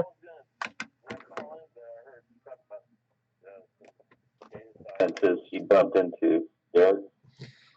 Yeah, I bumped into some guys who are in the field of data science and are just, they're kind of I mean, they're of like mind, I guess you could say, and they're looking for a way to contribute to the future of a better world, and they understand how some of their field is obviously used to manipulate people and to spy on people and to control people and use analytics to sell things to people or to socially engineer them. Right on. That's called GeoInt. I told you all about this a while ago, that James Clapper wrote that application in 2008 for basically human behavior monitoring and tracking. That's basically what's used in China right now. But do you know about that program now, the Interspherical Masters Program? I don't think I have. So that's your data science guys that you were talking to. Probably, if they're degreed in it to masters, they probably went to one of 12 schools in the States. So the GeoInt Intelligence at San Antonio now has this program for data scientists for data sets for like artificial intelligence. So I just wanted to give you a little more information that's like one of the biggest developing programs right now in technology for information. And it's like Madison, Maryland, UT, Arizona State University. There's like a dozen schools that have this program. That's the next rush for, I guess, to get in the field would be in that area. Makes sense. All right. Well, hey, while we're talking about the mayor thing, and have you ever gone to technocracy.news lately? Patrick Wood's website? Yeah. Yep. Yeah. So what do you think? I mean, I haven't gone there in the last 24 hours or so if you're asking about something specific, but I mean, I think he does pretty good work. I would say, that he and Anthony Sutton really got that going. Do you know who Anthony Sutton is? Yeah, Anthony Sutton, he did the research back in the day into the Wall Street bankers, the Bolsheviks, and all that, right? Oh, boy. If you're pulling from those guys' content, you can't go wrong, because there was one story, I don't know if it was today or yesterday, and it's about how how Amazon bought the company Ring for $1 billion. And if you think about it, I'm just listening to the conversation y'all are having. I'm thinking, like, how far is this being from how far is it from it being used with Derrick or Micah and I talked about cyber reason a couple times and Carbine 9/11. And so if the people in these cities, like mayors like Mayor Turner, are rushing to set up that infrastructure at low cost without having it done federally, that's how it's creeping in there, I think, Derrick. I think they're getting, dips like Turner to use CenterPoint utility, to build out this infrastructure at low cost before they do it at a higher federal level. Does that make sense? Yeah. And hey, I want to mention real quick, because you mentioned Carbine 9/11, and that's something that I've heard a little bit recent. I mean, I've read about it before, but in light of the whole Corona thing, I hear them talking about, like, hey, it's time for us to upgrade the whole country's, emergency response systems, and I'm just waiting for them to announce a contract with Carbine. Yeah, it was supposed to be snuck into the 2020 National Defense Authorization Act. Every 4 years, there's a budget, like a bill, and then in the federal budget, there's the National Defense Authorization Act. And like we know that Trump got, he had $79 billion to what, $900 billion or $800 billion military spending budget. In that bill, there was, what's his name? William P. Barr, the Attorney General, I think. He was basically, he's partnering with folks from Israel that are cybersecurity folks, and it's pretty much already being used. It's like a supplicant, like a Web 2, like you have on your phone, so you can, have authentication at that layer of application supplicant. That it's already running. It's been in the telecom infrastructure for over a decade, if not two.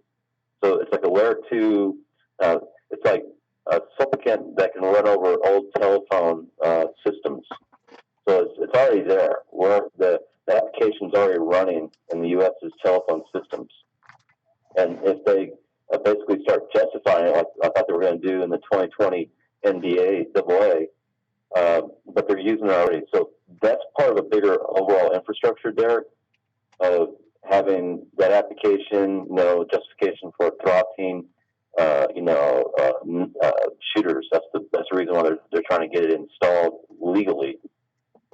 And so that's pretty much already running, but it's not legal yet if it's not part of the 2020 NDWA. And so if you just think about, they're trying to get these cities to install these cameras to build the infrastructure so they can run their application on it. That's what I guess I'm trying to get to. And that's basically a bigger cyber surveillance of this country by Israel. Ehud Barak and the police chief of Boston and Lockheed Martin and all these folks that are doing business with Israel, they basically have done drills for the suspension of the presidential election coming up in Boston last December. They're partners in a whole bunch of companies out of Shabida. It's a city next to Tel Aviv, and they have a campus there that has all these cybersecurity companies with Ericsson. It's an American company, Lockheed, and several other companies. They're basically building cybersecurity solutions that are part of the United States DOA, Pentagon. And so they're already managing our security infrastructure already. And they already have an application that runs over our phone systems.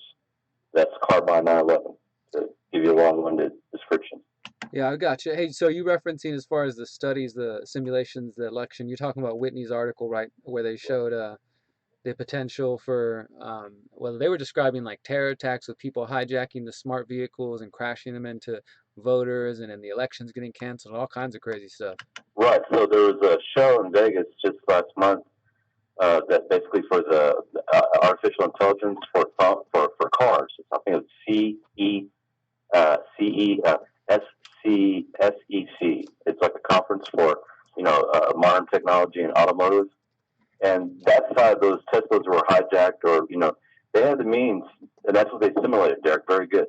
The outcome was the suspension of the presidential election, not from the state actors like Russia or Iran hijacking the election infrastructure. It was calamity. Hijacking lights, intersections, cars, and basically the calamity of utter chaos is what suspended the presidential election. That was the result. Yeah. That was, and then if you read that in the paper, that was the outcome. So they have this kind of pilot, they have this kind of practices model in place already, along with onus of the U.S.'s security infrastructure. Yeah, we're going to have to leave it right there right now, brother, but I appreciate you calling in and always sharing the info. All right, thank you, man. That was our longtime caller and listener, MOD. Supporter. And again, for those of you who are listening and want to support in some ways, just as a reminder, because I know we've got more listeners and people tuned in via Facebook and DLive and YouTube, etc., that this is community-supported radio. Just like those of you out there, you have Patreon accounts that you might support your, favorite YouTuber. I get support on Patreon. It's sort of like that with KPFT. They don't have a Patreon account, but if you want to donate to them, it helps keep people like us the FM license on air, keeps the FM license going. Yeah. And all there's equipment. We don't own it. Shows like ours where you can hear all the things that you guys have come to expect. There's shows that are completely opposite of ours that are more, quote unquote progressive. There's vegan shows, there's women health shows, there's rap shows, there's metal shows, there's Bali, Indian music. There's all kinds of content that's broadcasted here through kpft.org, both on the HD side where we're at today, and then on the other side on the FM dial. You can find so much stuff. So if you ever just got a little bit of extra cash and you want to help out KPFT, that helps us out. And so there's no corporate sponsors, there's no commercials, there's none of that stuff. And it's the only station that's like this in Houston, and we are still on the FM airways, which despite most of us getting our information from the internet, we still reach a lot of people through the FM. And as we said the other day, the people will call in randomly just to say thank you for talking about that issue. And it is kind of nice to be part, even though we do sort of come in and do our thing. We come to programmers meetings and things like that from time to time, but it is nice to come in and have a live show going already right before you, and to leave and put the put the radio on 90.1 and hear the music and hear Afrotronic shout out Freethinker Radio. And it's nice in a way to be part of a community, which when we're just podcasting, we didn't really have that. So that's kind of cool. And this station's been here for 50 years. It's been bombed off the air because people didn't like what it was saying, you know. So it's very, I think, in the face of shutdown of, what do you call it, of false news, fake news, and Ministry of Truth stuff that's out there. Stations like this, despite some of the difficulties they may have with so many different shows, that's really a benefit. But they're something that, in the face of that, you could contribute to and keep running. Mike, I want to say right now, for those who are listening and watching online, we have our most online viewers right now in the sense of spread out through the platform. We've got people listening through Facebook at Freethinker Radio, one person watching through the Houston Freethinkers on Facebook, 2 people on D Live, and then another 20 or so through YouTube, and then however many listening to the HD radio. This is pretty awesome. We're with you guys for just 5-6 more minutes. If you want to call in and be on the show, 713-526-8737. And then the beauty, the benefit of watching, so maybe you want to listen through KPFT's website at kpft.org/listen. And then when the show officially ends at 6, you pop over to Facebook or D Live or YouTube or Periscope, and then you can watch us where we do a little bit of kind of bonus, just talking about whatever's on our mind, going over the stories, and we get to do so without worrying about the FCC regulations and restrictions and things of that sort. So yeah, we got 5 more minutes on KPFT. I 6-7 minutes.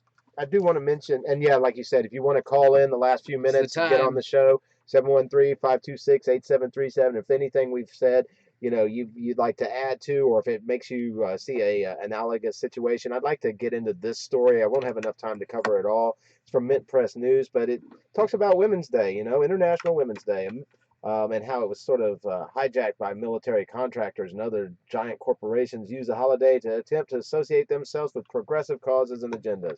Weapon manufacturer Raytheon positioned itself as a feminist brand on Twitter. Yeah. Come be a drone bomber for us. The United States Air Force currently bombing 7 countries simultaneously. Keep that in mind. 7, lucky number 7. Announced that on International Women's Day, we celebrate that women that lead the defense of our nation throughout our service. An equal world is an enabled world. You know, you can get more bombing done when everybody joins in. They didn't say that part about more bombing. I did. Then they showed pictures of women in uniform. Meanwhile, the Israeli Defense Forces created an inspirational video of its inclusive history, tweeting, "Here's to their risk-taking, barrier-breaking, history-making. Here's to their glass ceiling smashing, odds-defying, limits-pushing. Here's to the women of the IDF." Not to discount anything that all these women did, you know, running into the military, doing these things as well, if not better than men. But it is kind of interesting to see them hijacking it to some degree to talk about, you know, their products. No big surprise, right? I appreciate you bringing that in there because, yeah, well, International Women's Day was yesterday, right? Yeah. And Mint Press has done more than a few good articles exposing Amnesty International and the Red Cross and some of these organizations that are real mainstream, that when most people think of like, oh, I want to go do good, I'll just trust the Red Cross or give to the Red Cross or Amnesty International, and showing how many a times those institutions, their policies line up with the U.S. NATO governments. And in this case, I think it's important to acknowledge that some of these holidays or whatever that may be either just Hallmark holiday propaganda or government holiday sponsored propaganda, that they're there to push an agenda too, to push a narrative. In fact, the earliest recorded Women's Day was in 1909 and was organized by the Socialist Party of America. The idea was quickly adopted by the International Socialist Women's Conference, who used the occasion to agitate for enfranchisement, reproductive rights, and overthrow of the capitalist class. So I think the point is, because some folks would hear that and like, well, screw the International Women's Day because it was started by a bunch of crazy socialists. It doesn't mean it remained that. I kind of get that, I guess, in one hand, but at the same time, you know, you don't have to agree with the solutions of the socialists in order to say, hey, you know what, they're calling out some important inequalities or some important flaws in the system. And if you're talking 1900s, definitely women were not being treated in fair ways at that time. We could get all into that. So I think that it seems like maybe something that was started with positive intentions. And let's even bring it to a little more modern, the Women's March, right? The big, huge Women's March a couple of years ago, that was basically just, let's shuffle women into voting for the Democratic Party. I went to the one in LA and in Vegas. And then imagine this, Micah, some women decided they wanted to break off from that one because there was no messaging about the war, about bombing of women and children in other countries as U.S. policy.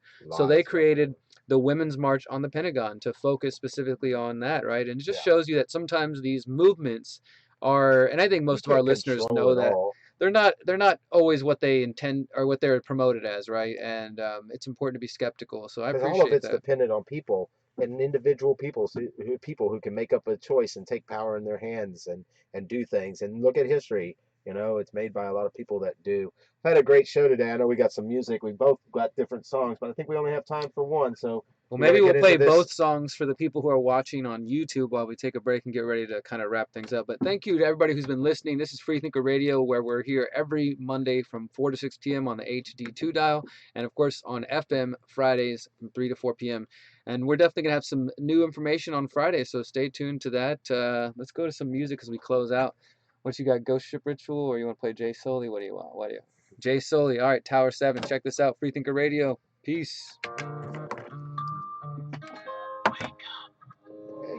Put your hands up if you happen to follow and want a song talking about popping the bottles. Watches and models, I'm not gonna bother. Got us a problem, can't stop it tomorrow. Gotta put your hands up if you happen to follow and want a song talking about popping the bottles. Watches and models, I'm not gonna bother. Got us a problem, can't stop it tomorrow. Hello, my name is The Truth.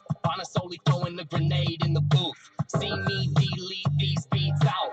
I'm a white rapper like a TP'd your house. Put your hands up if you happen to follow and want a song talking about popping the bottles. Watches and models, I'm not gonna bother. Got us a problem, can't stop it tomorrow. Change to market Obama. Change you can believe or offer you nada. The same global elite are dropping the dollars. Republic of the puppet, the heart of the monster. Uganda and Gaza are products of anonymous economists and politicians calling the shots. Would you last if it happened tomorrow? Running down your block, coming all black chopper. Zoom like you hopped in a Mazda. Top chopped off, spotlight shined on ya.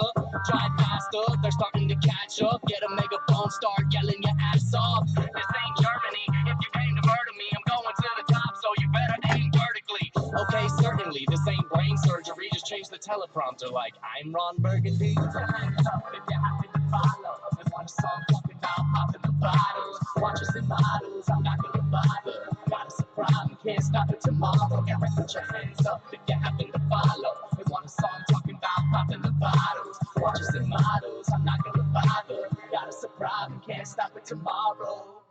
That's what I call fear-mongering. Pessimism, repetition, communism, terrorism. Pessimism, repetition, communism, terrorism. Pessimism, repetition, communism, terrorism. Pessimism, repetition, communism, terrorism. Pessimism, repetition, communism, terrorism. Pessimism, repetition, communism, terrorism. Historical reminiscence, cause this is repetitious. It's the New World Order in the 60th edition. The mission isn't different if it's Hitler to the Clintons or the politicians sitting in trilateral commission. The president's position has never been our decision. It's been given with permission in a one-party system. You think there's competition in between the opposition, but from Bush to Obama, there really isn't a difference. They wish to kill victims of the police state system, so I spit out bars to free us from the prison.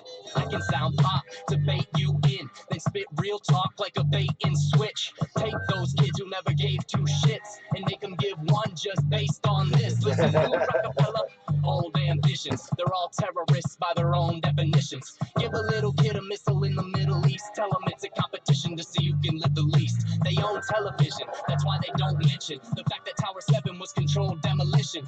Those in suspicion must be code for magicians, cause those sons of bitches were at home in their kitchens. Funding the mission of the opposition, giving them guns and getting shot by our own ammunition. Turn off your television, because they won't mention the fact that Tower 7 was controlled demolition. You can call me crazy, but go look it up. On 9/11, Tower 7 fell without getting touched. Jay Soley. 9/11 was done by people, our own government, our own banking system, to perpetuate the fear of the American people into subordinating themselves to anything the government wants them to do. That's what it's about, and to create this war, this endless war on terror. Endless war on terror. Endless war on terror. Hey guys, we're gonna play one more song. We're here in the studio with you guys right now, and we'll be here with you. Hang out, listen to some music. Talk about the chats. We'll be right back in just a moment.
All right. What's up, guys? Oh, I don't need the headphones anymore.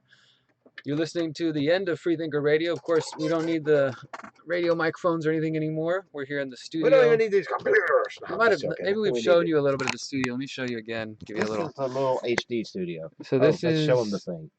That's the switch right there. That's the on-air switch. Oh, on-air, off-air. We just interrupted. There's our computer over there where we plug things in. Play some music. This is the board, my CD computer, racks, Micah's computer. Flush button, so when CD someone racks. calls and says fudge, We can say we can say real profanity. When you call in and say fuck, we have to hit this button, boom, and then that stops it from being on the air. And then this is just a little mini board we got here, a couple speakers, and you can see through the window over there, through the shine. That's the FM studio, or at least part of it. So there's people over there broadcasting. See the little red light up there. See the red light. That means they're on air. And then through that window is the other part of the studio where Johnny sits in. And that's just the door out to the hallway and whatnot. But yeah, so we're here. This is where we live and work on Mondays and Fridays. I don't even know what day it is, but Monday and Fridays, and Mondays in this room. We're happy to be with you guys.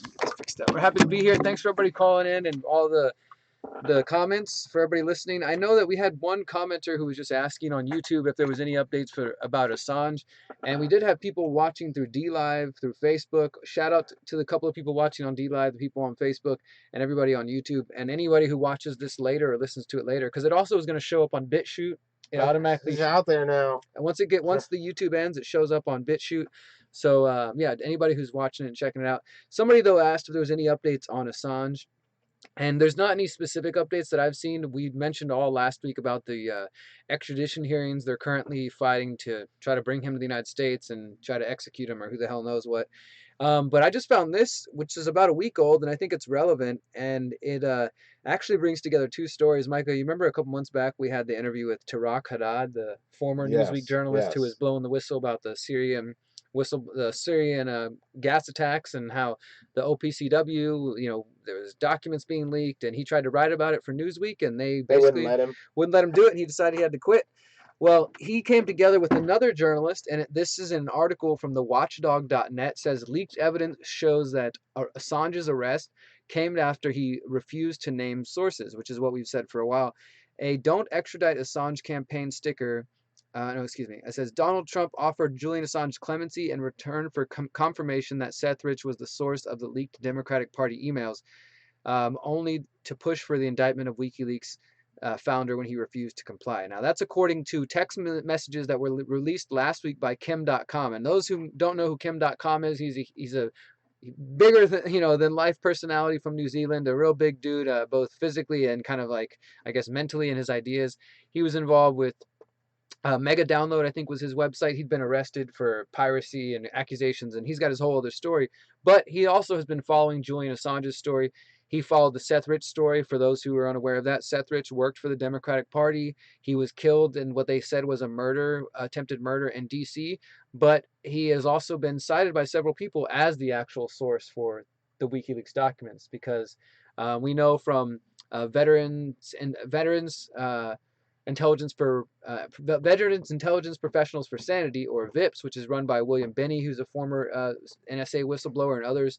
They went through and looked at the data and basically said, like, look, we're being told that this came from the Russians, that the DNC was hacked by the Russians, when in fact it looks like the information was transmitted via a USB drive. And that means somebody from within had to have got the information off. So lots of folks have speculated for a while that it was Seth Rich, that Seth Rich was the original source of the documents. And of course, when asked about this, Assange has refused to answer, because that's just part of their policy. But now it's saying that Kim.com, who has kind of got himself tied up in the whole thing, he's a close associate of Assange. New text messages from him reveal how he helped facilitate a 2017 meeting between the 48-year-old Australian Assange and former Congressman Dana Rohrabacher of California. After his first meeting with Trump in April of that year, Rohrabacher traveled to meet Assange, who was then arbitrarily detained in Ecuador's London embassy, after Kim.com brokered the arrangement through his friend and Fox News host Sean Hannity. So you got Kim.com, Sean Hannity, facilitating a meeting between Assange and Dana Rohrabacher, who was a California representative until recently, doing so apparently under the direction of Donald Trump. And personal messages between the two, Sean Hannity told .com that the idea of a presidential pardon was, quote, met with enthusiasm by Trump, which was listed as just T in the text messages. And this followed a number of .com's messages urging the cable news host to push for the arrangement. Remind T about the art of the deal, one of them read. I have discussed the Assange deal with him many times, Sean Hannity responded. And look at this. I mean, this is Kim.com releasing his own text messages of the whole situation. So I'll post this link, but this is coming from the watchdog.net. The tweets come after Rohrabacher released a press statement confirming that he had indeed made an informal quid pro quo proposition to Assange, but denied that he had been sent on Trump's instructions. At no time did I talk to President Trump about Julian Assange, he claims now. Likewise, I was not directed by Trump or anyone else connected with him to meet with Julian Assange. I was on my own fact-finding mission at personal expense to find out information that I thought was important to my country. When speaking to Assange, I told him that if he could provide me information and evidence about who actually gave him the DMC emails, I would then call on President Trump to pardon him. So, who knows how much of this is factual, but obviously these conversations are happening. And maybe this gives some credibility to the people who are like, oh, they're taking Assange because they want to keep him safe. They're putting him in prison. Maybe the argument is so that Trump could later pardon him, right? I guess you could make that argument, but so far there's no inclination of that because Trump says, "Oh, I don't even who's WikiLeaks? I don't even know much about them." Right? Instead of standing strong and being like, "Yeah, I think it's a travesty. Maybe we shouldn't be doing that." He's so far acted like he has no idea who the hell Julian Assange is. So I just want to throw that out there for those who are looking for an update. This is coming from um, the watchdog.net. And then, as I mentioned, Tarak Haddad is a part of this story, the former Newsweek journalist. I mean, this is pretty interesting, all the different players that are involved. And last week we talked about leaked phone calls from Trump's people showing that certain folks also said they were acting under the direction of the president to basically seek out information from Assange and so that there's a lot of details coming out. It does seem to be that Trump and them are aware of Julian Assange's situation. I wouldn't hold my breath for a pardon, just like I'm not holding my breath for the people who are trying to get Donald Trump to pardon Ross Ulbricht of the Silk Road trial. That case is also clear cut, and there's hundreds of thousands of petition signatures, and they're being ignored in that case. But I don't know. What do you think about all that, Micah? Like just the whole Assange thing in general, like everything that's happening with that. I think it's far enough removed that it's hard to get anything straight. We're talking about the coronavirus and how difficult it is to get the straight on that. I mean, look how much they've lied and lied and lied to us about Afghanistan, on the government side. Okay, the reason I say that is because all this news that we're getting is filtered through these different corporate news lenses that, have reasons and things vested as far as access and things like that to say a certain story. I don't know what's real on it. I do know that a lot of the stuff that was coming out through WikiLeaks, stuff like that, was stuff that American people probably needed to know. And a lot of people want to condemn journalism in that way and say he's not a journalist, or that proper journalists owe a certain degree of secrecy on things to their government. And but what happened to having anonymous sources nowadays? It seems like there's a problem with that. There's so many. I don't know. It's weird because there's a problem with, and I know I'm getting off on a tangent here, but there's a problem with anonymous sources in media, right? But at the same time, they can have confidential informants. And there was another story that we brought up today that wasn't, related to confidential informants, but not having the red flag laws, right? Yeah. Where they don't have to say who said anything about it to them. Just like somebody called on you and said you're unstable. Yeah, so I mean, Julian Assange, was he an American citizen? No. He was a contractor, right?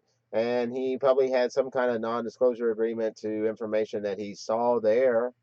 How important is that? Julian Assange wasn't a contractor anyway. He's just the founder of WikiLeaks, and so he's just the head of the thing, right? He hasn't actually hacked anything himself, or okay. Yeah. So that's even more removed, right? That's even more removed. He's just a head of a internet site that puts information on it. Well, the CIA calls them a non-state intelligence actor or something like that. And what's the problem with that? Well, nobody else is supposed to be able to be an intelligence outlet except for the government, right? So it seems. I was recently, I guess it's like the Epstein people, right? I mean, they were intelligent actors, right? But they were state intelligence actors, so it's okay. Or we just don't want to mention it because we don't want to bring any light to that. And I guess that's the hypocrisy of the whole thing, right? Is because we know that there are people like the Epsteins and these other folks that are tied in with intelligence agencies, and that whole thing's covered up. Whoops, he died. Whoops, he hung himself or whatever. Somebody said coronavirus strangled Epstein. We can't talk about that, right? Let's just brush that under the rug and continue to move on. But then Julian Assange, who only published things that people like Chelsea Manning and other brought to the table. And Chelsea Manning, again, already have done time in prison, but now being held because she refuses to participate in the grand jury against Assange. I mean, it's insane, right? And there's history in the United States of publishers publishing things that they didn't want out, like during the Vietnam War and such. There's history of, and these things like New York Times, they didn't, they weren't thrown in prison. They weren't like hiding in embassies around the world. They weren't like hidden away so long that people forgot exactly what their role was anymore. Yeah, I mean, I think that's the difference, right? So you can be a part of the state actors, and you can get away with pedophilia and drug running and But gun even running even and releasing secrets. releasing. Well, yeah, you can release secrets officially to the right papers, right, when they want the secrets out. But if you release the secrets when we don't want them out, when it doesn't serve our agenda, then You you're a can't release criminal. the truth, but the politicians can lie. Yeah. And Any we other could stay in war for 20 years, you know. any other comments or questions? That story was a result of a question, so But I'm hopefully that sorry I didn't answered pay that. more attention to it because I kind of went out of it for a No, moment you're because I good. I was mean, like, I think yeah. you touched on some important points. Somebody had asked any news on the Assange proceedings, and what I gave was kind of a long-winded thing, just basically Sounds like saying they're like treating him very inhumanely. there's a lot of crazy shit going on. Solitary and stripped. That's for publishing stuff. Somebody says the Assange trial is basically the freedom of the global internet, high value for independent radio and small production houses. Yeah, I think that's mainly where we're probably going to leave it. Somebody did say the track title and artist. I don't know if you guys were talking about the hip hop song or the song afterwards, but the second song was Ghost Ship Ritual. What was it? The I was song? just a moment ago. Then before that, it was Jay Soley. Jay Soley Tower 7 was the hip hop song, if you like that one. And then the other one was Ghost Ship Ritual. Yeah, and the whole album is instrumental like that. The Ghost Ship Ritual album. Cool. And Somebody we played a said, lot of other music throughout the show, and we typically play even more than we did here on the HD side. When we have 2 hours, we probably get into about 45 minutes worth of music, 40 minutes worth of music. So yeah, we're always happy to share that. We did play Rose of the West, Roads. That was a really good song. We seemed to get a lot of response to that. We played Lucidius to kick it off, that was cool. and that was Something new. Yeah, new hip hop that we got. We're always looking for new music too. So in addition to sending us stories, making phone calls, if you want to share your thoughts, if you have music, you play music, you want to share your music, we can play it on the Houston FM radio and get out to lots more people. We can play it through our whole broadcast, and we're reaching people on Facebook and D Live and YouTube and elsewhere. Feel free to just reach out to us. Again, you can find us on Facebook. You can always find us at thehoustonfreethinkers.com. I'll put that website on the chat one more time for those who want to see that. It is our website for all things the Houston Freethinkers, right? You can see pictures of me and Micah and Johnny. You can put the events. I am going to load on the event for those who are in Texas, in Houston, whether Austin or Houston, who want to go speak about the guns. We're going to add that to the events on this week, and That's important. Trying to post all the archives. I do think it's important because, see, it might seem arbitrary. And look, for my anarchist friends who are like, yeah, screw the state. Like, yeah, it sounds like a bunch of statism. I'm right there with you. But look, if we don't even make an effort to tell other people, hey guys, by the way, they're about to talk about red flag laws, well then don't be surprised or complaining when, hey, red flag laws have passed. And because that's the pattern of the state, whether you agree with it or not. You know it does this pattern, this animal, right, that you don't want to contribute to. But rather than going and slowing it down on things and fighting for freedom there, wait till later. No, I don't think we have time for that. The other thing is, just like with the Houston Tower Commission, they don't really expect the people to be there. And it's an educational thing every time you go to these things. One of that caller said, what's his role? Well, these things, if you haven't done that was a cool call. Yeah, it was a cool call. If you haven't done that public engagement, boots on the ground, going to things yet,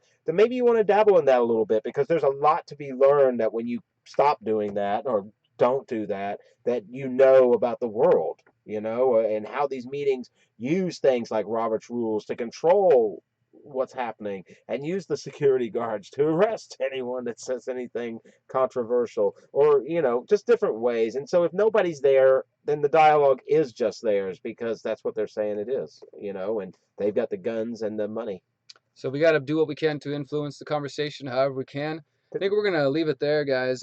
Just want to remind you to visit the HoustonFreethinkers.com, our website here. Get plugged in, find us on all our other channels.